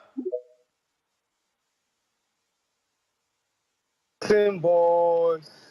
What's good, Ness? What Good. up? Round one. What up, babe? What's good? What's good? I just got a What's couple good? questions for y'all. I want to know, Ness, I want to know your top 5 active fighters right now. Canelo. Terrence. Tank. Who else is must-see TV right now? Dev. How many is that? That's Jerron. 5. I'll put Jerron next. I don't got time to think. My That's top 5 good. would be What about you? Naoya Inoue, Terrence Boo. Crawford, Tank Davis, um, uh, um, uh, uh, crazy as it sounds, Teofimo Lopez, and I'm gonna have to go with uh, um, the new kid, Abdullah Mason that I want to see. Abdullah Mason already? Yeah. You break him up that high over Shakur and Keyshawn already? Yeah, pretty much. Shakur got to show me something, and Keyshawn showed me absolutely nothing in his last fight, but a complete meltdown. And Abdullah done And then showed he you enough started talking. already? And then he started talking crazy. No, I won't fight you for your belt. I don't want to pay sanctioning fees. That's not the kind of talk that from a young man that tells me mad confidence. Like he started talking reckless. And what he did after that. So now I'm in a situation where I'm looking at him and I'm saying, rather from the outside looking in, were you just slightly better than everybody you fought? Did they, you know what I'm saying? It's like, where were your real challenges? So, and then like Abdullah, like I want to see him against Sam Notes and shit. And the rest of the guys I got on there, Tio, because of controversy. Because whether you want to see him win or get his ass whooped, I tell you what, you will tune in. If Teal puts a big name in front of his name, oh, we're going to tune in for that fight. Like, you put Devin Haney's name in front of Teo's, oh, you know what I'm saying? Bro, Or we Javon already Martinez. did that. We already did that. Tio walked away from that name, bro. Try Yeah, another but one. I'm just saying, Nah, that, like don't his just question say. was Don't just the say. top, he Find a said the name for top Tio 5. would fight because he won't fight Devin Haney. Right, but his Yeah, answer Theo, I was don't the like top Theo. 5. You know, the top 5 guys you want to see. You know, and for whatever reasons you want to see it, whether you want to see him get his ass kicked, whatever. And I want to see Tank knock people out. I want to see Naoya Inoue knock people out, and I want to see Terrence Crawford shock the world. I want to see Tank in a real fight. Ain't about saying Yeah, me knock too. somebody out. I want Me to see him too. in a Me too. real fight. I want to see him in a Real real smoke. fight. Yeah, and Shout then out to my boy Crawford. Shout out to BMB. Shout out to Bud Crawford. Shout out to Bo Mac, Bernie, Eastside Red, Ness. Shout out to you, Round One. Shout out to Two Tone, the whole panel. Hold it down every day. Keep doing your thing, fellas. Fall 2, we out. all right.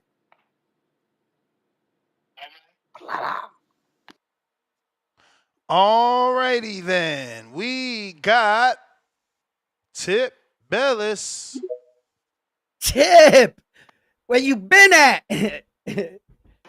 Yo, nah, we're working, man. But look, shout out You broke up. Barrios. Start Barrios over, is man. a Start over. real You one, broke up. solid, bro. That man, he was doing an interview on Fight Hype, and he was like, looking at them ticket prices, he was like, I don't know why they got the ticket prices listed that high. He was like, that's for rich Asians. He said them ticket prices is for rich Asians. I could barely get my homies out the fights now. He was like, y'all better off just staying home throwing a barbecue. Yo, Hey, man. Shout he was out to like, you're gonna be a lot of PBC. NPCs. Nah, Shout out to Barrios is different, PBC, bro. He is man. different. Shout out to But yeah, PBC. They man, don't that's how it give a should fuck be, man. about the Lower them ticket fans. prices. You know what I'm saying? Respectfully. But I mean, that just shows the magnitude of this fight. You know what I'm saying? The No, it fact that they don't. could price the tickets that No, it high. You don't. know what I'm No, saying? it Like don't. his stardom is growing, bro. You know what I'm saying? In real time, his stardom is growing. You know, and after he beats after he beats Manny Pacquiao on July 19th, Mario Barrios will be one of the biggest Mexican superstars in the sport of boxing to follow up Canelo Alvarez, respectfully, bro. I mean, he's Come fighting a on. legend in the game, man. He's fighting a legend in the So, game. I wonder Another if news, man, PBC gives them a budget for Errol this. Spence, Derrick James, and Mr. Perfect are out here beefing, man. You know what I'm saying? Kids running around the gym. Mr. Perfect is war torn right now. He don't know what to do. It's a broken family in the home. You know what I'm saying? I know he going through it, man. Earl. That's all he keeps saying is Earl. You know what I'm saying? I can hear it now. I can hear it now, bro. This is crazy. Yeah, man. Slow day Friday. Jake Paul. What's my boy name? Julio Cesar Chavez. They weighed in today. Cesar Chavez, I think he weighed in at 198 pounds. I don't know what Jake Paul weighed in, but it's gonna be a good fight tomorrow, man. Then we got Deontay Wilder. There's a lot of good smoke going on tomorrow night, man. So make sure y'all tune in for all this boxing that we got going on this weekend, bro. Make sure y'all tune in. And as always, we got a banger for y'all. We got a banger for y'all. July 19th, the biggest fight before the biggest fight of this year. Manny Pacquiao versus Mario Barrios. And then y'all know it's part two. Part two, the legacy fight, man. Javante Tank Davis versus Lamont the Reaper Roach. Fight number two is gonna be a banger. Yeah, man, I'm gone, man. Y'all have a good Friday, man. Go to the theaters, man. Go see a movie. Take your wifey out, man. Shout out to all them Puerto Rican women down in Florida. You know what I'm saying? The ones that moved from New York. Love y'all. Love y'all. mm, mm, mm. All Alex. right. I almost feel scared going to Alex. Was that a shot at Alex? Mm, mm. Man, what the hell is he talking? I don't know. That's why I said I was almost scared. I was almost scared to go to you because I didn't know if that was a shot at you for saying whatever you said last night's show. You know, we ain't gonna Yeah, say what you man. said to make people go back and listen, but you know what you said. Yeah, man. It's all never mind. You're right. But in regards to the topic, I mean, I just don't. I felt like he was kind of, it was brought. The kids were brought up, and he was just responding, and obviously it was something he didn't really like. But I don't think it's that huge of a deal to where it affected their relationship moving forward. Obviously, it's more about the money, which ruins a lot of relationships between people. I think money is normally the number one concern when it comes to any relationship, business, personal. You see it a lot of times. It's the number one reason why people stress, I think, especially here in America.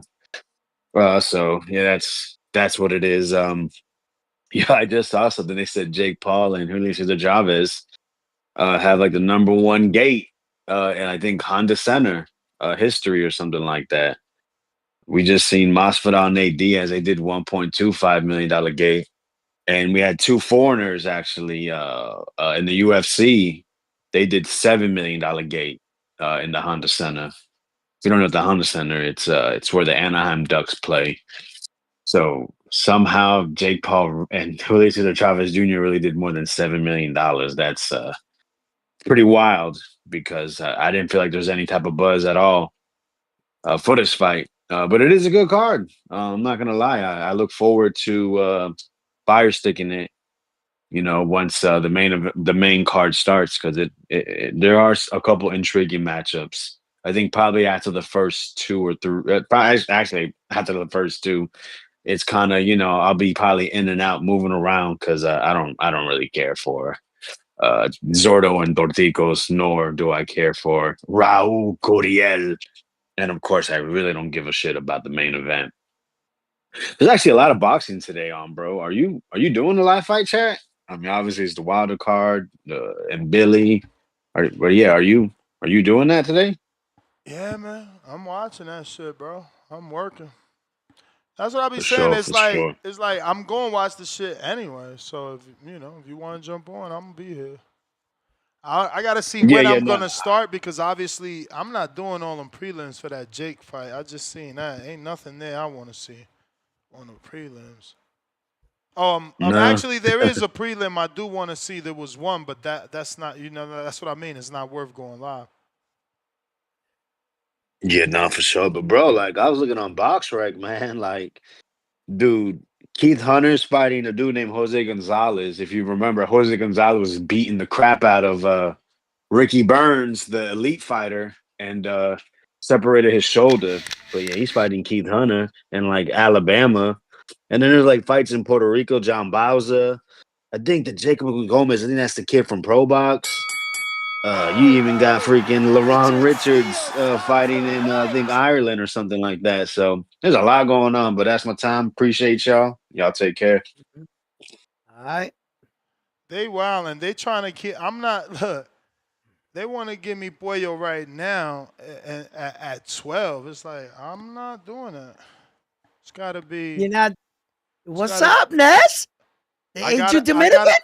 Yeah, but I got a whole Border Wars scheduled at 12. Like that's not how it Oh, works. We got a schedule so that my audience could drop their question.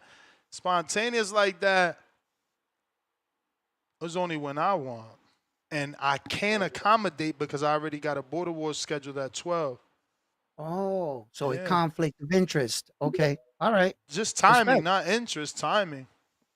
Yeah. Yo, what's up, Ness? What's up, round Yeah. one? Who else? You hear me? What Just up? You me good? in round one. Me in round one. What's up, round one? What's up, round one? What Yeah, up? What man. up? So, hey, question, man. Who's in Wilder's corner for tonight, man? Since I know Don Malik Scott got House. better things to do. Don Ah, okay, House. okay. So he chose Zordo over goddamn Wilder. That's what's up. That's what's up. That's a smart play right there. I would do the same shit. But yeah, I'm not. I mean, these fights this weekend, man, I'm not really looking forward to much of anything except for the Schofield and Temper Farmer. That's like the only fight worth watching, in my personal opinion, because everything else we kind of know what's going to happen. Wilder's an emotional wreck, but he's probably somehow maybe get the win. I'm just saying maybe loosely. Zerto's going to win. Jay Paul's going to win. So I mean, I guess those are some of the locks for this weekend when it comes to the betting lines. PBC definitely has a budget there because Tip is wilding with some of the shit he says. Mario Barrios being the second coming of Manny Pacquiao, some shit. That's wild, but shout out to Tip though. His antics they're show worthy, man. He's entertaining. I can't wait for his unguarded. Man, also Ness, man, the unguarded he did with Lobo, I'm not gonna say it was bad, but I'm not gonna say it was good either. But I'm gonna say it was stale in some moments. But all in all, man, I appreciate what you're doing for the community in that aspect right there. It was what it was. Um, Also with this shit right here, Derrick James, he really can't say shit about Earl's kids because in the day, Earl's the reason why he's fucking relevant. His boxing career wasn't relevant, so Earl really brought him the prestige and prominence, if you want to say that. So it is what it is, man. I mean, I think the nigga like Earl, man, if he want to slow pay him or whatever, man, like shit, it's cool. It's cool. Last but not least, Keith Hunter reference. That's funny by Vega, man. Keith Hunter hasn't been relevant since he actually fought in the damn hotel when he beat that nigga's ass in the hotel. So, and I always like, and shout out to Treese, but I remember I told Treese this years ago that was a fight I always wanted. I always wanted to see Keith Hunter and Albert Bell to see how that fight would actually play out between those two. But yeah, this is a slow boxing weekend, so if you got your ladies or family or whoever to be with, man, just spend time with them. And just follow the updates on Twitter for these fights, man. And that's as always, shout out to you, shout out to the community. Round one, like I say What up? always, you're a good addition to the Okay. show. Just don't over talk, and sometimes Mm, let another motherfucker get a word in. All right, and I'm gonna leave mm. it at that. And I'll catch y'all later. Peace. Uh, yo, that Ramirez fight is for unification, right? For the WBO, WBA on the Jake Paul undercard. So that's that. I mean, as far as fights, and Billy Selecki.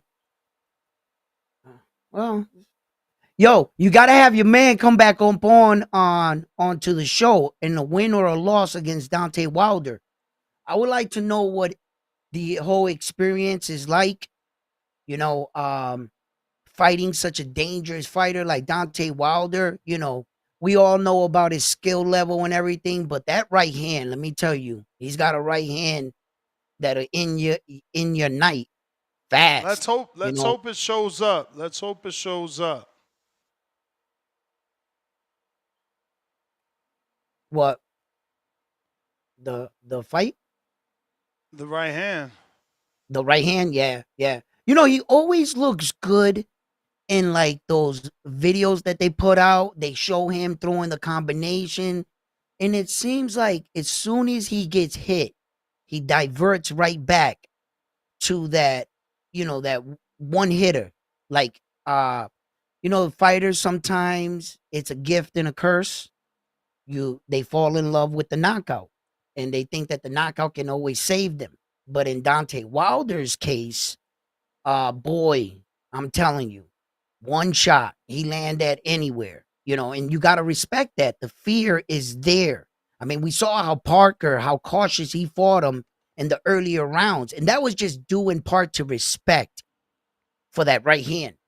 Once he felt comfortable, he started landing on Wilder, and he was like, wait a minute, I got this. He had to like work himself into the fight because just the fear of it, you got to respect that. And if in a win or a loss, I'm a big advocator that we should not like shun these fighters away. Fuck that, bro. Homeboy, you took the fight, you made it there. I want to know what it's like. If he pulls it off, I would like to speak to him. If he loses, I would love to speak to him. Because either way, I want to congratulate him for being a part of, fighting Dante Wilder was a arguably a 10 title defenses, right, Ness? That's how many he has. I'm Dante Wilder. Come on, man. That shit to share the ring with a guy like that. And man, so you know, uh, if he was to fall in this fight, I just want to know that he has my support as a fighter, as a warrior. And hey, I hope it's a great match. Oh Yeah, wow, Dante looked good though. bro. What's up? Elia Carazana has got to fight O'Shea Jones. That's a tough squabble. Lord, that's crazy. And when's that fight? On what card? The OTX announced card, July 24th, 5th. 5th. Oh, Damn, okay. bro. I ain't know. She ain't even. I ain't know. Why wouldn't they put that? Did you find O'Shea? Lord to the mercy. Damn. That's a tough squabble. KL Chapo, pound for pound, number one on the chat. $2. Would Dev versus Mikey Garcia be competitive? Mikey been out longer than Earl, bro. His clout is gone, bro. That would be like beating up on an older guy that's inactive for real. At least Manny Earl's still Pacquiao. like Earl. It's like somebody said today. Earl has one fight, and him and Crawford have had the same amount of fights since the loss. So it's nothing.